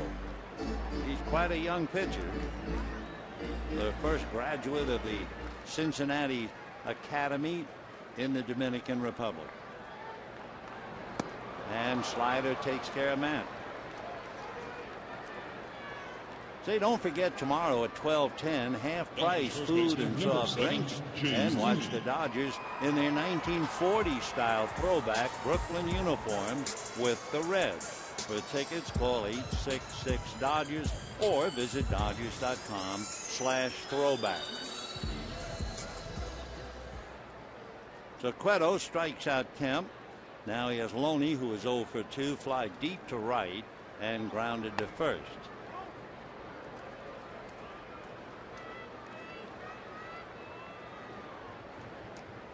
Cueto with 4 strikeouts. 1-1, bottom of the 7th. That flips that in. Cueto's arms are fairly long, and because of those long arms, he pitches so effortlessly, turning his upper torso, and then the ball just jumps at you. That's 93. Yanni is 5 feet 11, weighs about 185.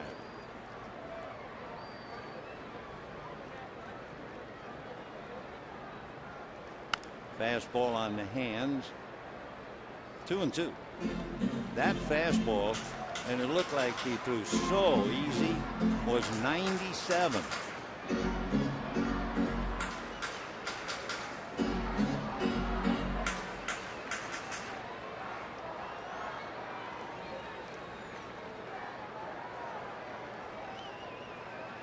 He's just 25. 2-2. Just off the plate with a change, and I think he thought he had the strike. Plate umpire Todd Tishner. Todd's a Nebraska boy, lives in Kansas, and he's been a minor league umpire since about 1999. 3-2. Ground foul.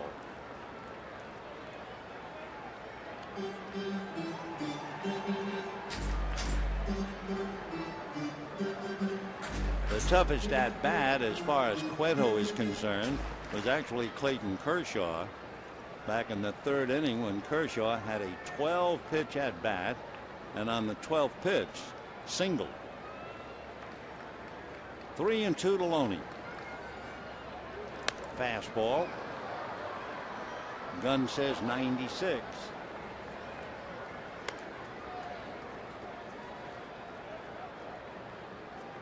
Cueto first came up to the Reds in 2008.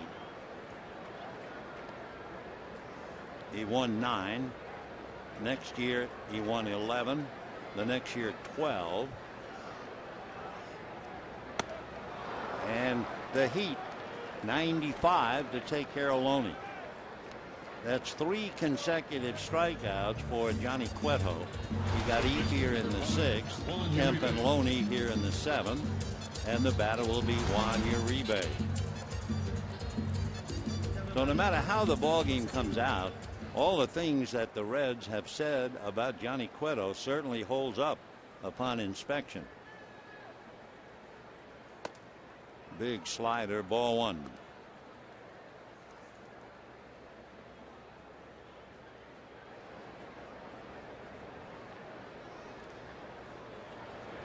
Fastball at 94. 2-0 to Uribe with Rod Barajas on deck.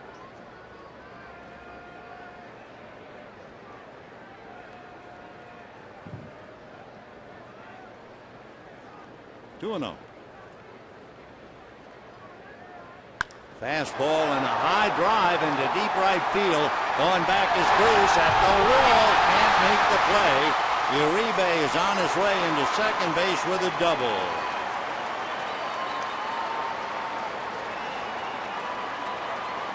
Jay Bruce might have made that play if it were in Great American Ballpark, but as a visitor, he just wasn't quite sure.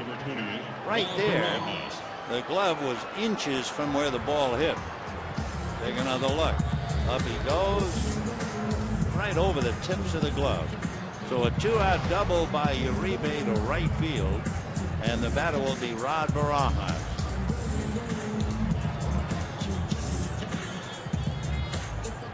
Barajas has grounded to third and popped up 0 for 2. Hitting back of Rod is Tony Gwynn. So 1-1 with 2 out in the 7th. The Dodgers had a runner at third with 2 out in the 6th and couldn't get him home. And ball 1.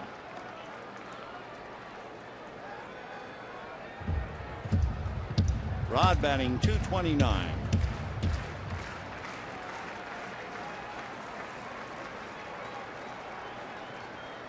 One ball, no strikes. Time.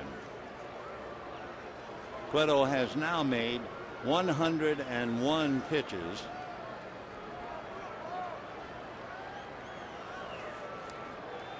Time again. He wants to talk to Hernandez.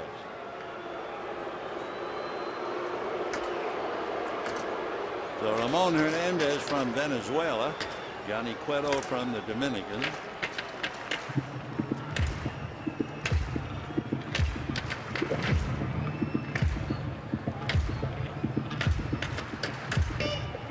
One ball and no strikes to Rod Barajas. Clayton Kershaw all locked in a 1-1 tie. He's made 104 pitches. Cueto has made 101, and Uribe is out there. Fastball, a one-hopper, dropped by Roland. Throws anyway and gets the veteran catcher. Boy, you talk about instinct and reflexes. Even though Roland dropped it, he was still able to throw a strike. No runs, 1 hit as we take a second look. And Scott makes the play anyway. And at the end of 7, we're all locked in a 1-1 tie.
brought to you by Southwest Airlines' new Rapid Rewards. Unlimited reward seats and no blackout dates. By your Southern California Toyota dealers. And by Carl's Jr. $6 burgers made with 100% Black Angus beef. As we go to the 8th inning on a beautiful evening, Johnny Cueto is finished for the night. And he just has turned in a tremendous game. Gets a hug from Dusty Baker. How close are these two pitchers? Well, Kershaw made 104 pitches in 7 innings. Cueto made 102. And as we say, the numbers you never hear about or read about, foul balls. Cueto had 25 foul balls. Kershaw had 23. And then as far as swings and misses, Cueto has had 8 swings and misses, Kershaw 10. The Dodgers making a double switch now as Don Mattingly goes out and Clayton Kershaw, after 104 pitches, will come out in favor of Blake Hawksworth. And since Kershaw would due to bat second in the bottom of the 8th, they make the double switch with Aaron Miles. So Miles will bat 9th. And we'll put Hawksworth in your rebase spot, and we'll be back.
A 1-1 tie, having made 104 pitches. Very frustrating for him. Dodgers left a runner at third in the 6th inning and a runner at second in the 7th. So Blake Hawksworth and Aaron Miles come into the game, and the Hawk will be pitching to the pinch hitter, Miguel Cairo. And that's a strike. Cairo's from Venezuela, and you talk about dreams coming true. As a kid growing up in Venezuela, you're always thinking about a couple of well-known infielders in the big leagues, Ozzie Guillen and Omar Vizquel. And as a youngster, Cairo used to think, I would give anything. What a dream to play with them. Well, he played winter ball with Vizquel, and he played Tampa Bay with Guillen. So the dream was settled. Cairo, originally signed by the Dodgers in 1991, drives one by Loney. Though Miguel, a single to right, coming off the bench, which has been one of the keys about the Cincinnati Reds. They have been #1 in the National League in pinch hits. They're #1 in pinch hit RBIs. And it pays off again as Cairo singles to right field. And now here's Drew Stubbs. Stubbs bouncing back after a tough night last night when he went 0 for 5 and struck out 3 times. Tonight he is 2 for 3, 2 stolen bases. He has stolen 20 out of 22, and he scored the only run. That was in the 4th inning for the Reds.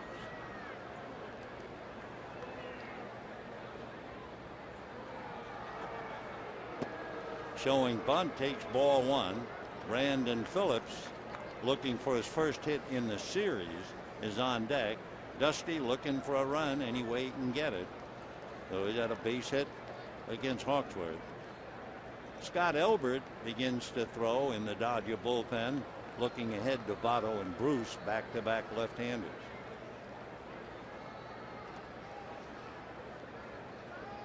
Stubbs does not have a sacrifice.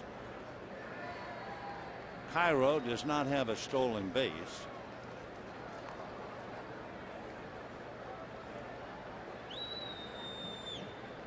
One ball and no strikes. Showing bunt, takes a strike. Stubbs, as we know, runs very well with 2 stolen bases. He has grounded into 1 double play. Brandon Phillips, who is on deck, leads the Reds in grounding into double plays. Maybe that's one reason why they're trying to move that runner to second. One of many reasons, but Brandon Phillips has grounded into 11 double plays. 1-1.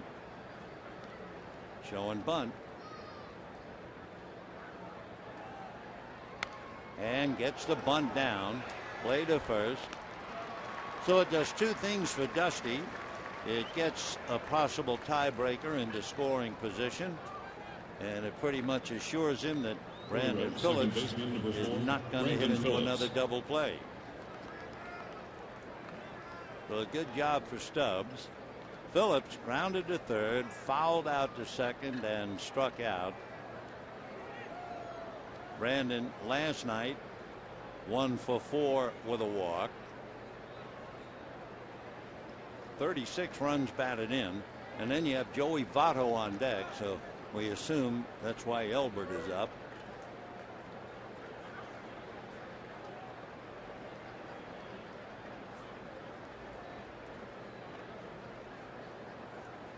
One out, tiebreaker at second base.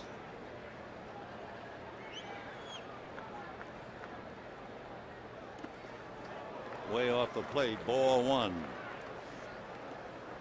Hawksworth in his 20th game. Good ERA, under 3, 1 win, 1 loss.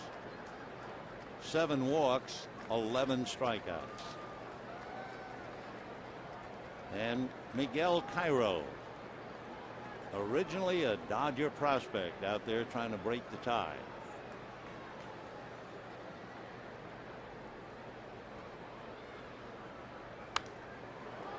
One and 1. So the veteran Brandon Phillips trying to make things tough for Hawksworth.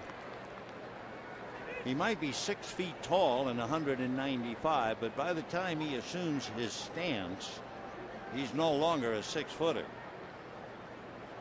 You're on the mound looking down at him. He's bent at the knees and waist, pinwheeling the bat around. 1-1. 1-2.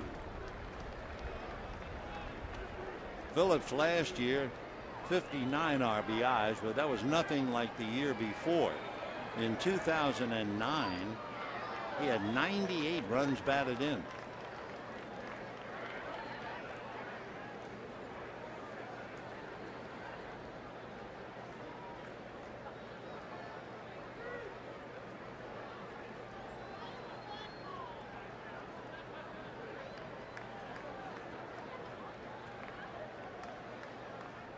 Boy, he's got a busy bat. There are certain players just get in there, get locked, and they're ready.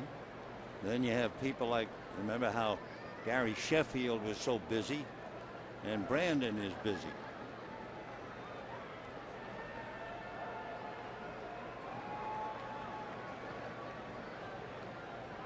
Fast one and a sinker at the end of it.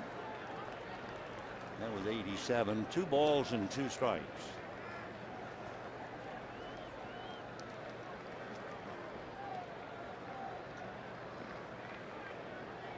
Phillips had his big power year in '07 when he had 30 home runs. He has 5 right now. And he promptly strokes it into left. Let's see what they're going to do. They will stop the veteran Cairo. I think the reason they didn't put, let's say, a runner in for Cairo, now that Roland is coming up later on in the inning, I'm not sure whether Miguel will finish up for Scott or not. So Phillips a single. Cairo goes to third. And now Mattingly has had the left-hander Elbert. And what a job for Scott. They're going to call him in to face Joey Votto and Jay Bruce, back-to-back left-handers. So for Blake Hawksworth, he gives up 2 singles. Out he comes, and we'll be back.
Left-hand hitters back-to-back, Joey Votto and Jay Bruce.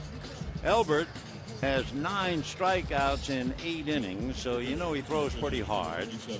However, with Votto coming up and a runner in scoring position, we repeat.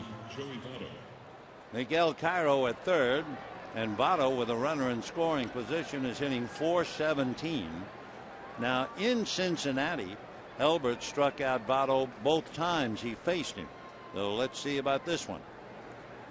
First and third, 1 out, 1-1 8th inning, and almost nicked him, ball 1.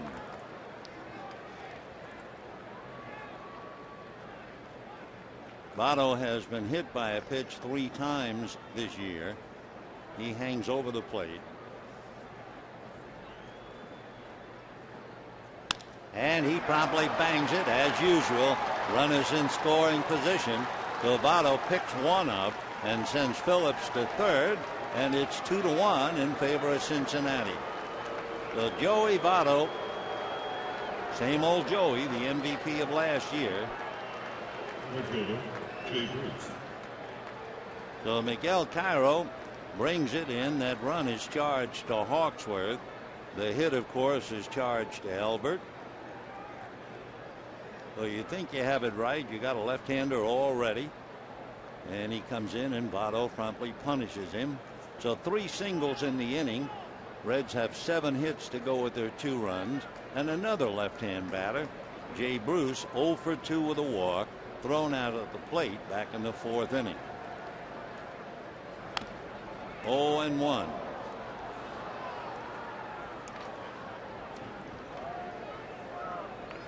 Scott Elbert, recalled from AAA at Albuquerque the 11th of May, working on Jay Bruce, hitting .285. 0-1. In the dirt, blocked by Barajas. Votto holding at first, over at third. Brandon Phillips.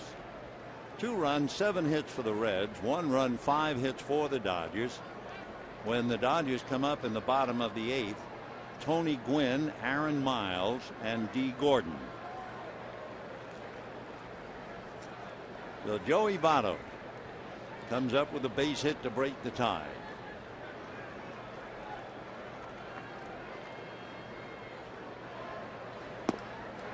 Not much of a swing. Bruce badly fooled on that pitch.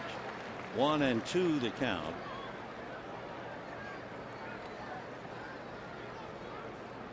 He reached on an error, walked and was cut down at the plate and flied to center.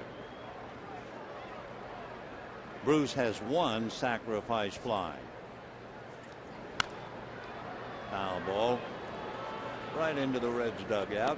1-2. Don't forget, tomorrow a 12-10 game. The Reds then fly home. They're off on Thursday and they play Toronto. Dodgers are off on Thursday and will play Houston on Friday. A tough at bat. Jay Bruce overwhelmed by Elbert. So 2 down, big out. Runners holding. Third baseman Scott Rowland. Breaking ball down in the dirt. So now Scott Rowland.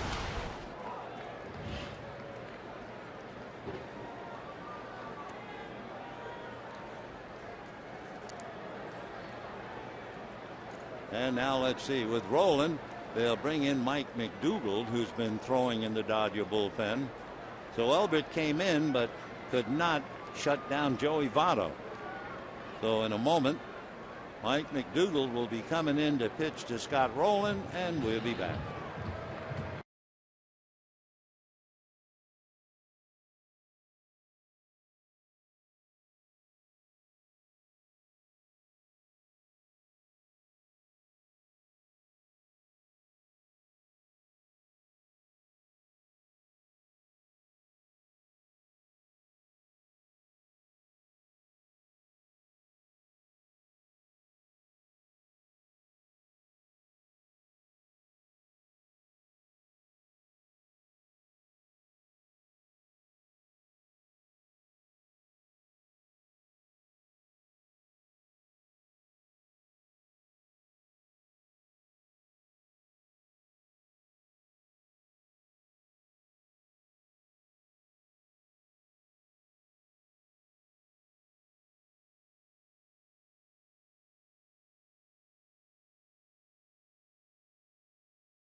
Of the year back in 1997, and he hit a home run opening day 3 straight years. A little different. Nice thing about Rowland, he established his own foundation to help children. It's called the Ennis Furley Foundation. Believe it or not, it's named after his golden retriever. And he bought about 100 acres. He put in a pool. He put in a whole bunch of stuff, basically just to help kids. The camp is called Emma Lou, after his other dog, which is a black Labrador. And strictly, as he said, we're not pretending to cure anything. What we want to do is help kids be kids. So he's quite a guy. Scott Rowland, first and third, 2 out, and McDougald after him. Ball 1. Rowland's biggest year with the bat, I guess you'd have to go back to 2004 with the Cardinals. He had 34 home runs and 124 runs batted in while batting .314. And as we told you early in the broadcast, had that tremendous collision at first base with Hee-Sop Choi. Had he not wrecked that left shoulder, he would have had a far better career, and he's had a great one. 8 Gold Gloves. He's got Brandon Phillips at third, Joey Votto at first. 1 ball and no strikes. 1-1. Votto at first has stolen 6, but he's been caught 4 times, so he would definitely be a risk. Rowland singled to left field in the 4th inning against Kershaw to drive in the Reds' first run. And big bouncer to Miles, and he takes care of Rowland. However, the Reds come up with 3 singles, get a run. Votto drives in the tie-breaking run, and we're heading for the bottom of the 8th. Reds 2, Dodgers 1.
And as we go to the bottom of the 8th inning, the Reds lead 2-1, and they bring in Logan Andrusek.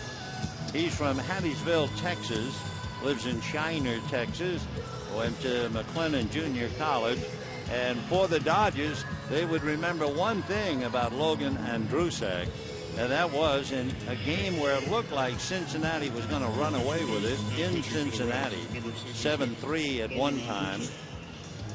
And Andrusek had the bases loaded, pitched to Matt Kemp, who hit a grand slam home run, and the Dodgers went on to pull what looked like a sure loss into the victory column.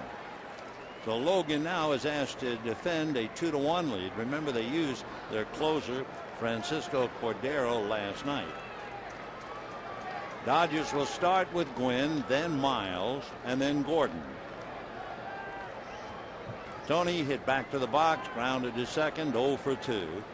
2-1 Reds, bottom of the 8th. And ball 1. Scott Rowland playing in on the grass.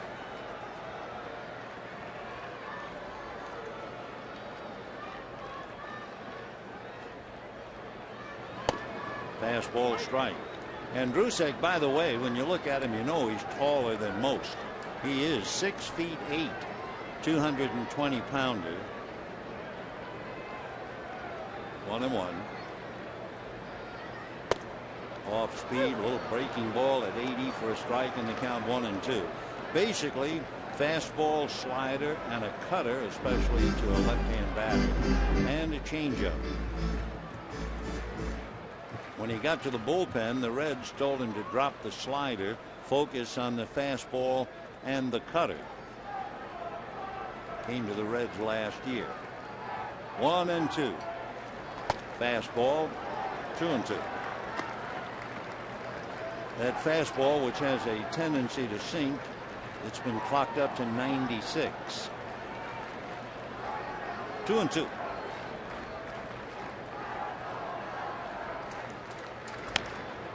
Fouled at the plate. Remember Tom Browning? Tom Browning with the Cincinnati Reds, who pitched a perfect game against the Dodgers in Cincinnati. Well, he was Logan's pitching coach in the Florida State League, and it was Browning who taught him to throw the cutter. And the cutter is the most discussed pitch now in big league baseball, and I'm sure in the minors. Looks like a fastball, and it just jumps in just a hair. 2-2. And a hopper to Phillips. Brandon makes the play. 1 away. Say, a reminder, you know, Sunday, Father's Day, presented by Farmer John, and all fans receive a barbecue apron, and dads and their families invited onto the field following the game to play catch. For more information, visit Dodgers.com/promotions or call 866-DODGERS. Rod Barajas looked great in that barbecue apron. By the way, the paid attendance tonight, the crowd seeing a dandy. It's over 39,000. 39-233. And they see Aaron Miles take ball 1. 1-0. Fastball, and it's lined to center for a base hit.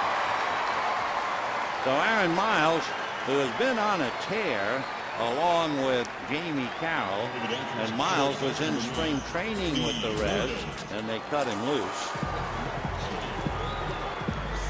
Aaron comes up.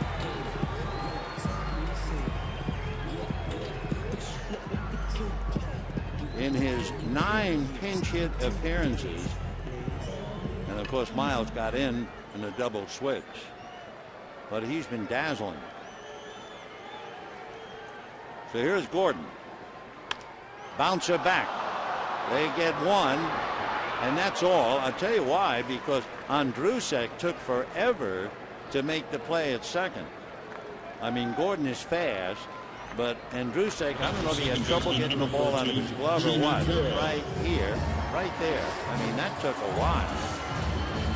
So Miles was able to get in on Giannis, and because of all that going on at the mound, the inning is still alive.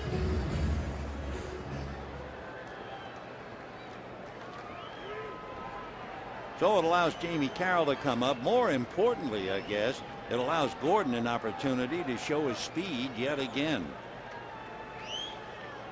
Trying to get into scoring position, and they're well aware of that. Gordon stole third in the 6th inning after bunting for his way on. So he's 2 for 4.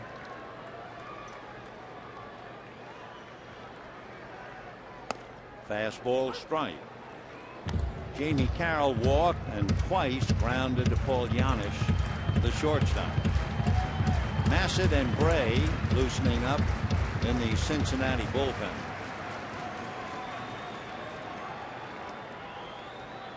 Oh and 1. 0-2 on a 92-mile-an-hour fastball. Andrusek at 6'8", so by the time he releases the ball off that 10-inch mound, that huge stride, he's right on top of it.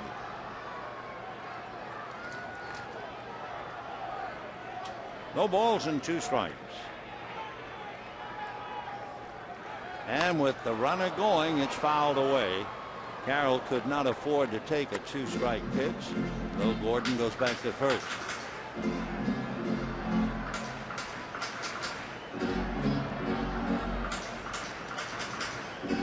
Last year, right-handers hit .236 against him. So Mattingly has used Kershaw, Hawksworth, Elbert, and McDougal. Cueto and Andrusek. 0-2. Watching Gordon.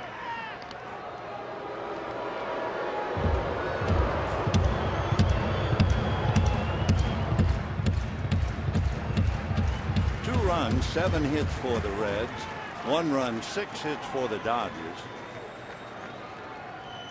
Dodgers left a runner at third in the 6th and a runner at second in the 7th. Well, they are really watching Drew Gordon. And now Votto Gesturing over to Andrusic.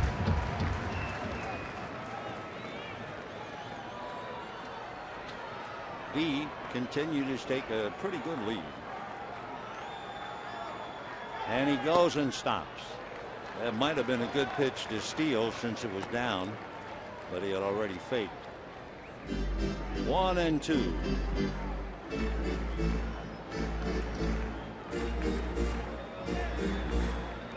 Gordon scored the Dodger run in the first inning.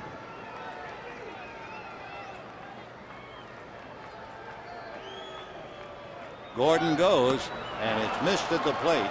No, that's that. So Carroll strikes out. Gordon is left. No runs, 1 hit, a man left. And at the end of 8, Reds 2, Dodgers 1.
Lead in the 9th inning.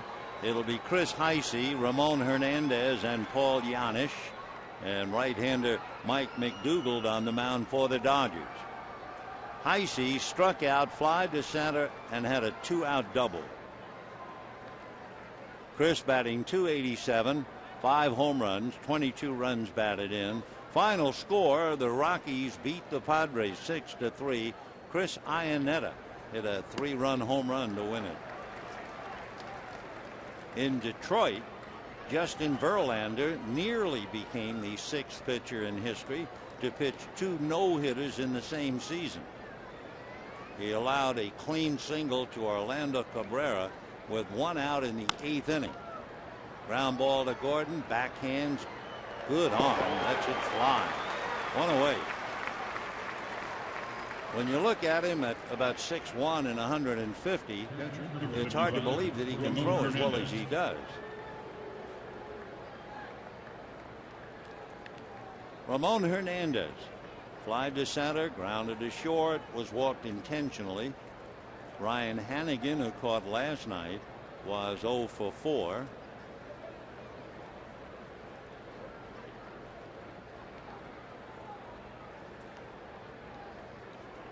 Verlander, by the way, to complete the thought, wound up pitching a 2-hit shutout. Who are the pitchers with 2 no-hitters in a season? Johnny Vandermeer, Allie Reynolds, Virgil Trucks, Nolan Ryan, Roy Halladay last year. The interesting thing about Virgil Trucks, he won 5 games that year, lost 19. And 2 of the 5 wins were no-hitters. The king of the no-hitter would be Nolan Ryan. He had 7. Sandy Koufax 4. Bob Feller, Cy Young, Larry Corcoran 3. Corcoran was an ambidextrous pitcher way back in the 1880s. And if the question comes, was there ever an ambidextrous pitcher in the big leagues? Yes, but he never pitched both sides. Dave Ferris, who had the nickname Boo, pitched for the Boston Red Sox. He was truly ambidextrous, but only pitched right-handed. 3-1. And low. So with one out, Hernandez gets the walk, and the batter will be Paul Janisch. That would be the third walk given up by Dodger pitchers, one of them intentionally in the 7th inning. That's when Kershaw had given up the 2-out double. So here's Janisch, hit back to the box, fly to center, hit into a force play. He was 2 for 4 last night, 2 for 7. And Fred Lewis, who appeared as a pinch hitter last night, is on deck. Strike.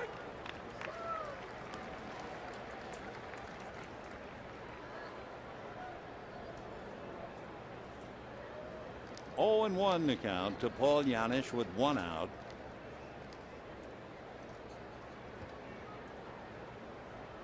Two to 1 Reds, 9th inning. Reds had 3 singles in the 8th inning to get 1 run. They had first and third with 1 out, and Jay Bruce struck out. That was a huge out.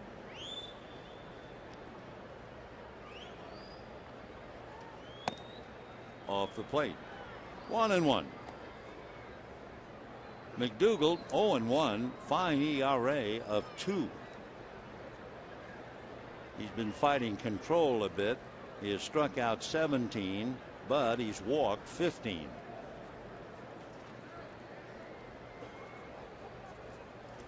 And a line drive at Miles, no further play. So Janisch lines out to third. And now let's see, Fred Lewis will be coming up to bat. Lewis appeared in last night's game in the 9th inning as a pinch hitter for Bray and was hit by a pitch. So Fred, you may remember at one time with the Giants.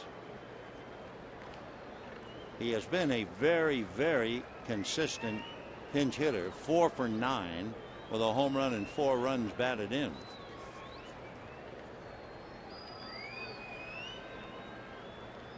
Francisco Cordero, who closed up last night, is in the Reds pen getting ready.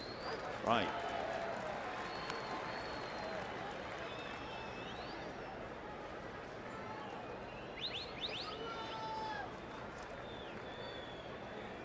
Oh, and 1 the count to Fred Lewis. Batting for Logan Andrusek. Ground ball to the hole. That's going to find its way. Wow. He is 5 for 10 coming off the bench. And remember, Miguel Cairo came off the bench. So the pinch hitters are 2 for 2, and that continues to add to the luster of the Reds. First in the National League in pinch hits and first in the National League in pinch hit RBIs. Mike Leake, a pitcher, will now do some running for Ramon Hernandez at second base. Mike Leake.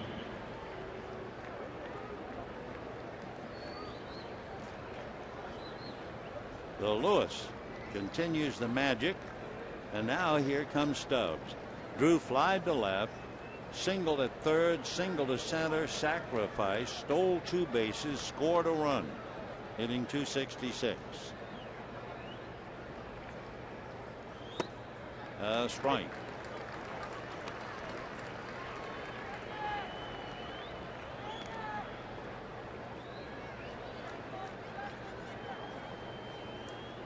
Leake at second, Lewis at first. 2 out in the 9th. 2-1 Reds.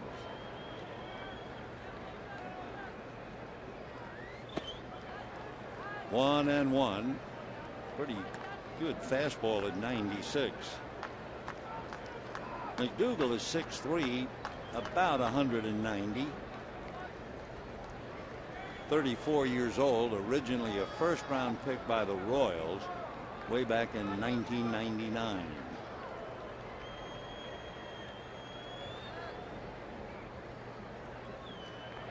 Fastball hit to the hole, through into right field.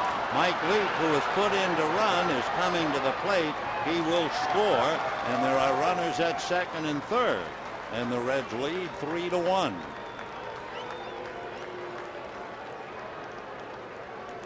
So Stubbs comes back after a tough night last night with 3 hits tonight. Last night he struck out 3 times. So a big hit, a run batted in. Leake brings the run home. Going to third is Lewis, and on the throw to the plate, Stubbs went to second. So second and third 2 out, and Brandon Phillips coming up. Phillips grounded to third, fouled out, struck out, single to left to set up a tie-breaking run in the 8th inning. Fastball, it's going to go right at Jamie Carroll. However, the damage has been done as the Reds come up with another run. And we're heading to the bottom of the 9th inning. Reds 3, Dodgers 1.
Nine hits. They had 1 run against Kershaw in 7 innings.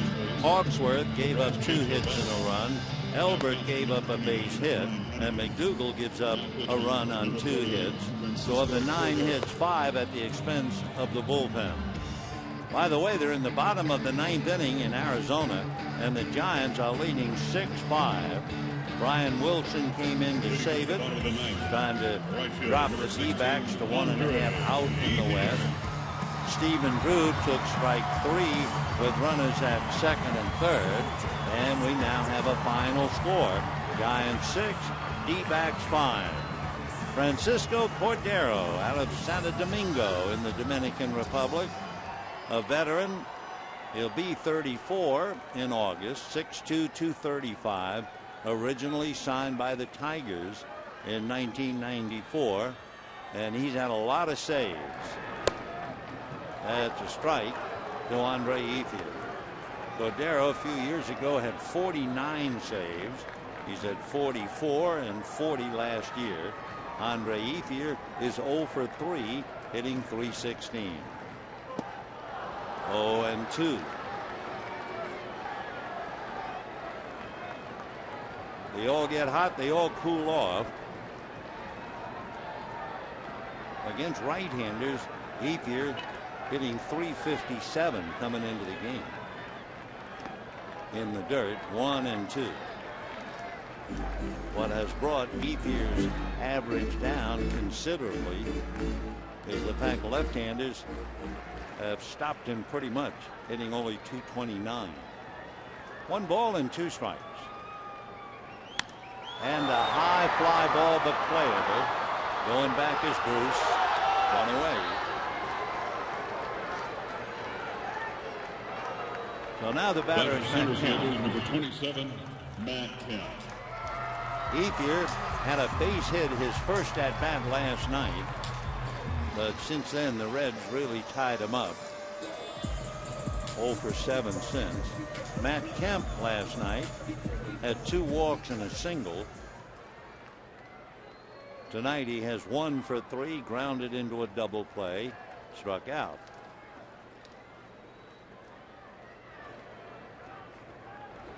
And fouled away, 0-1. Cordero, when he first started pitching as a professional, he was a starting pitcher, but the Tigers told him he was going to go to the bullpen, and he said at the time he was very disappointed, but now things have really worked out. He's finishing up a 4-year deal with Cincinnati. 1-1 the count. Last year, lefties hit .274 with 1 home run. Right-handers hit .226 with 4. Little roller foul, 1-2. Cordero 6'2", 235.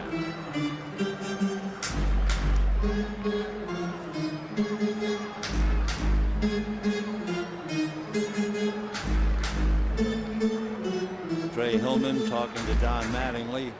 1 out, bottom of the 9th, 3-1 Cincinnati. Matt batting .332, 20 home runs, 56 runs batted in. Fastball in the dirt. Cordero lives in the dirt. He has a great sinking fastball that's been clocked 96, 98. That one was 95. He also has a slider and a changeup.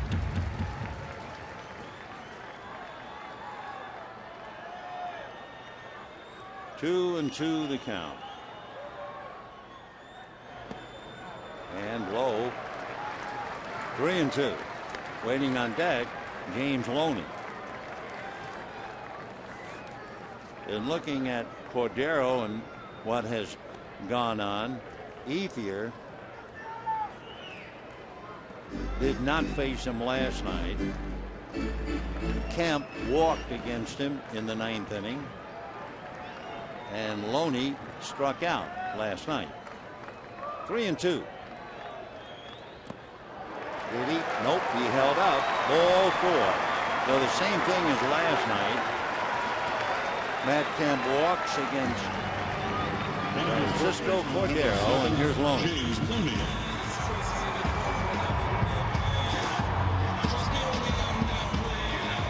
Loney fly deep to right, grounded to first, and struck out.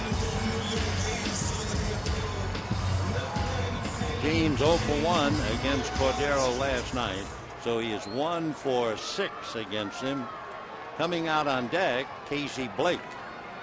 He would bat for McDougal. So the Dodgers down by 2. Kemp, who has stolen 15 out of 18 over there at first base.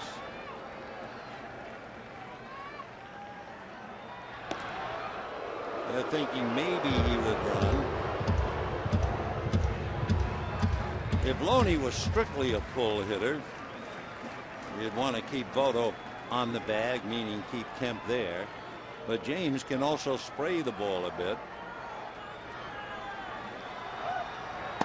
That's a strike. Loney has grounded into 4 double plays, the most on the Dodger squad.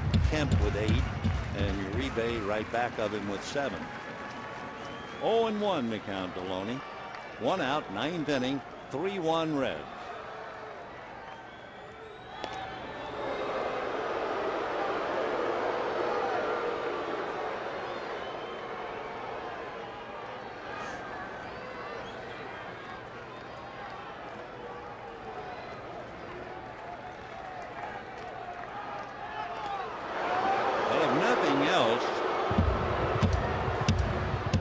Take a little spring out of your legs at this stage. 9th inning, 1 out. 0-1. Loney hitting .254, and the pitch off the plate. Matt put a pretty good fake on Ryan Hannigan, who caught last night behind the plate.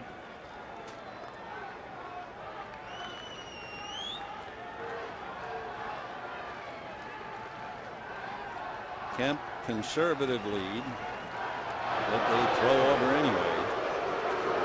Boy, I can remember when Maury Wills was stealing a lot of bases, they would pound him with tags.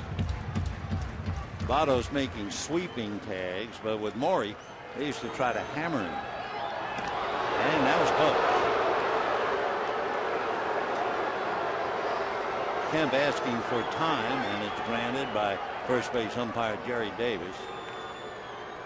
It takes a lot of you.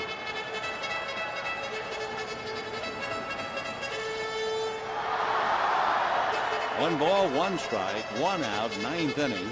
Reds 3 runs, 9 hits, 2 errors. Dodgers 1 run, 6 hits, 1 error. The Dodger run was in the first inning.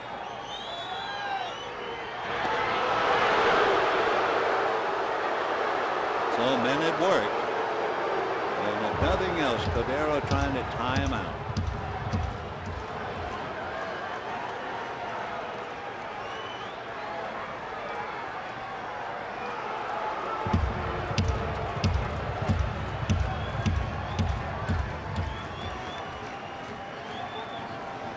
There he goes, and what a jump. Hannigan's throw way too late. So after all of that, Matt Kemp steals, and of course what that does now, take away the double play and put a man in scoring position and take away an easy force play. So for Matt Kemp, he has stolen 16 out of 19. After all those throws over to first, he got a huge jump on Cordero. So he is catching up to last year in a hurry, but only 3 caught stealing. And over in the coaching box, Davey Lopes. Mighty proud of what he's done. So Loney trying to pick him up. 2 balls and 1 strike. 2-2. Took a lot off that pitch. Change up. 2-2.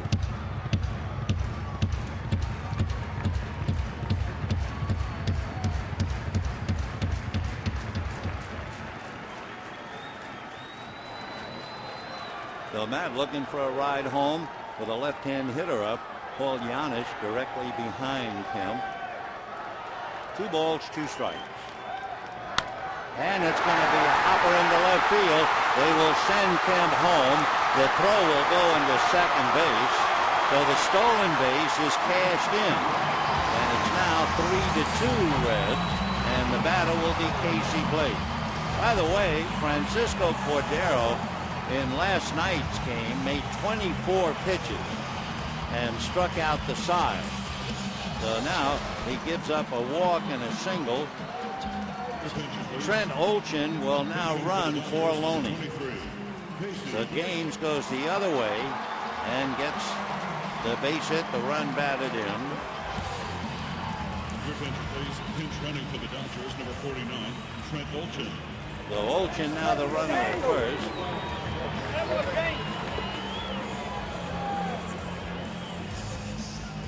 And Casey Blake coming up. Well, let's see about Casey Blake. 1 for 11 against Francisco Cordero.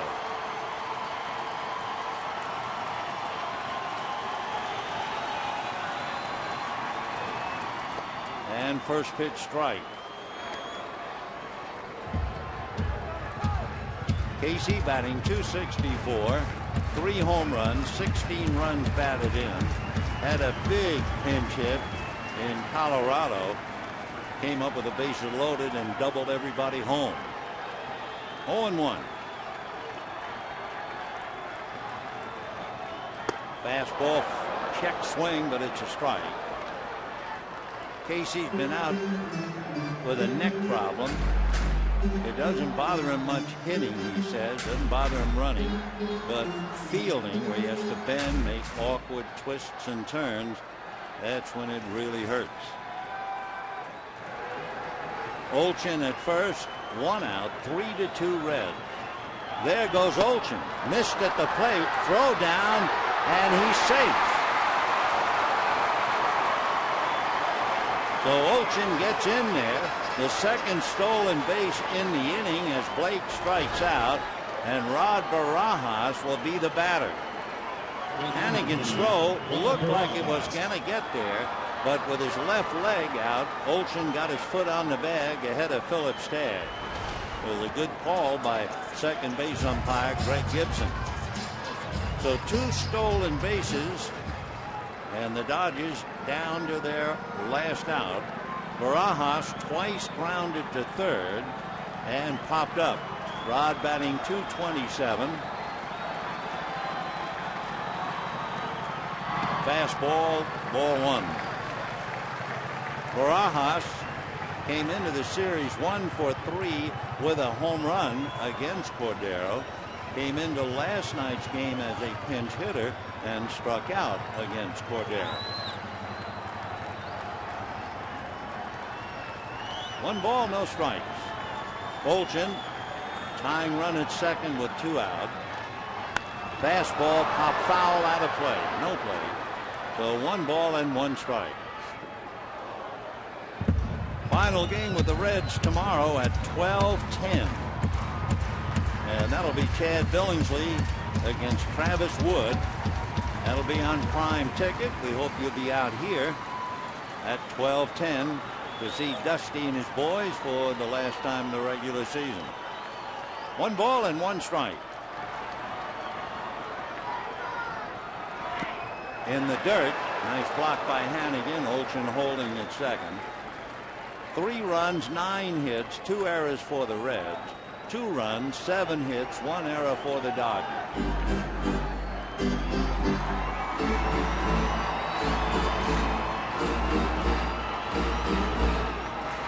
Two and 1 to Rod. On deck, Tony Gwynn.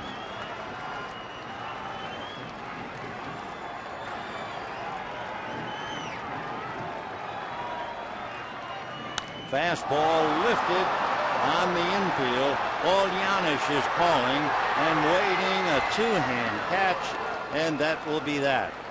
The Dodgers struggle. They got a run in the first inning. They get a run in the 9th inning, and it's not enough. 3 runs, 9 hits, 2 errors for the Reds. 2 runs, 7 hits, 1 error for the Dodgers.